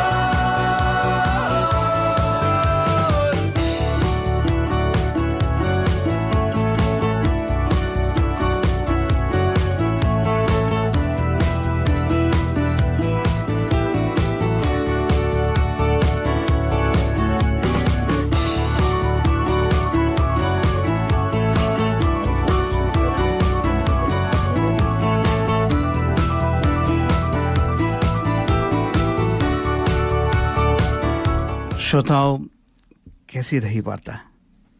थोड़ा प्रोवोकिंग भी रहा है, कई लोगों ने कुछ दूसरी तरीके से लिया है। अमता जी, मैं चाहता हूं कि आप हमारे प्रोग्राम का आज जो एक बीच में जो सब कुछ हुआ उसका एक निचोड़ अगर आप दें तो बहुत अच्छा रहेगा। देखिए यतिन जी, मैं तो यही कहूँगी कि नारी सशक्तिकरण से फेमिनिज्म को कंफ्यूज ना किया जाए। एक नारी शक्ति है। स्टेम कहिए, इकोनॉमिक्स चाहिए, आर्ट, कल्चर और बैलेंस है। हमारे शिव, जैसे हमारे उसमें कहा जाता है अर्धनारीश्वर, नारी और पुरुष समान हैं, उन्हें इक्वल बनाने की ज़रूरत ही नहीं पड़नी चाहिए। नारी एक शक्ति है और हर एक अगर जो ये मानने लगे तो हम वहाँ पहुँच जाएंगे जहाँ हमें पहुँचना चाहिए। बहुत बढ़िया। और मैं आपका समर्थन करती हूँ इससे कि वाकई हम ज़्यादातर लोग सशक्तिकरण और फेमिनिज्म इन दोनों में कंफ्यूजन क्रिएट हो जाता है। ये दोनों अलग अलग चीज़ें हैं श्रोताओं। तो इसी के साथ मेरे ख्याल से यतेन जी आज का प्रोग्राम समाप्त किया जाए। सभी महिलाओं को जो मेरे जीवन में हैं डायरेक्टली और इनडायरेक्टली सभी को बहुत बहुत धन्यवाद पर्सनली मैं करना चाहता हूँ, वैसे सारी वुमेन को। और मैं तो यही एक ही मैंने नर्सलिस का यही पकड़ा है कि कृपया एक काम करिए, अपनी इस चीज़ की जद्दोजहद को किसी के ऊपर डिपेंड नहीं करिए। बिल्कुल आप खुद को अगर बदल डालेंगी तो मैं दावा के साथ में कहता हूँ कि एक दिन का काम है। और ये फॉर्मूला हर चीज़ पे लागू होता है। जी बिल्कुल सही बात कि हम अगर खुद को बदल दें तो संसार में कोई तकलीफ नहीं बचेगी। हमें आज प्रोग्राम समाप्त करने की आज्ञा दीजिए। अगले सप्ताह आपसे फिर मुलाकात होगी।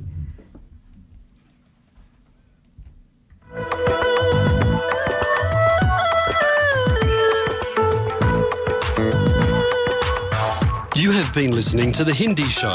Join us next Sunday to contribute and provide feedback on anything you heard today.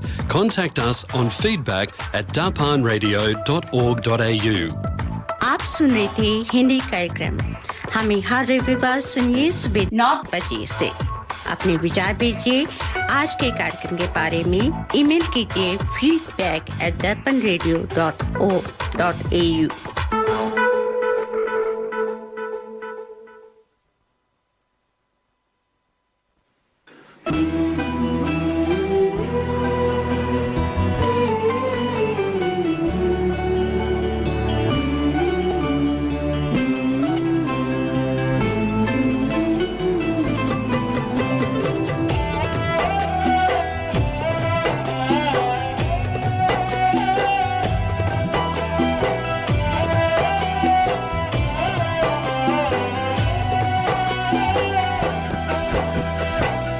माटी में मिल माटी, पानी में पानी, अरे अभिमानी, अरे अभिमानी। हाँ, माटी में मिल माटी, पानी में पानी, अरे अभिमानी, अरे अभिमानी। हाँ, पानी का बुलबुला जैसे तेरी जिंदगानी, अरे अभिमानी, अरे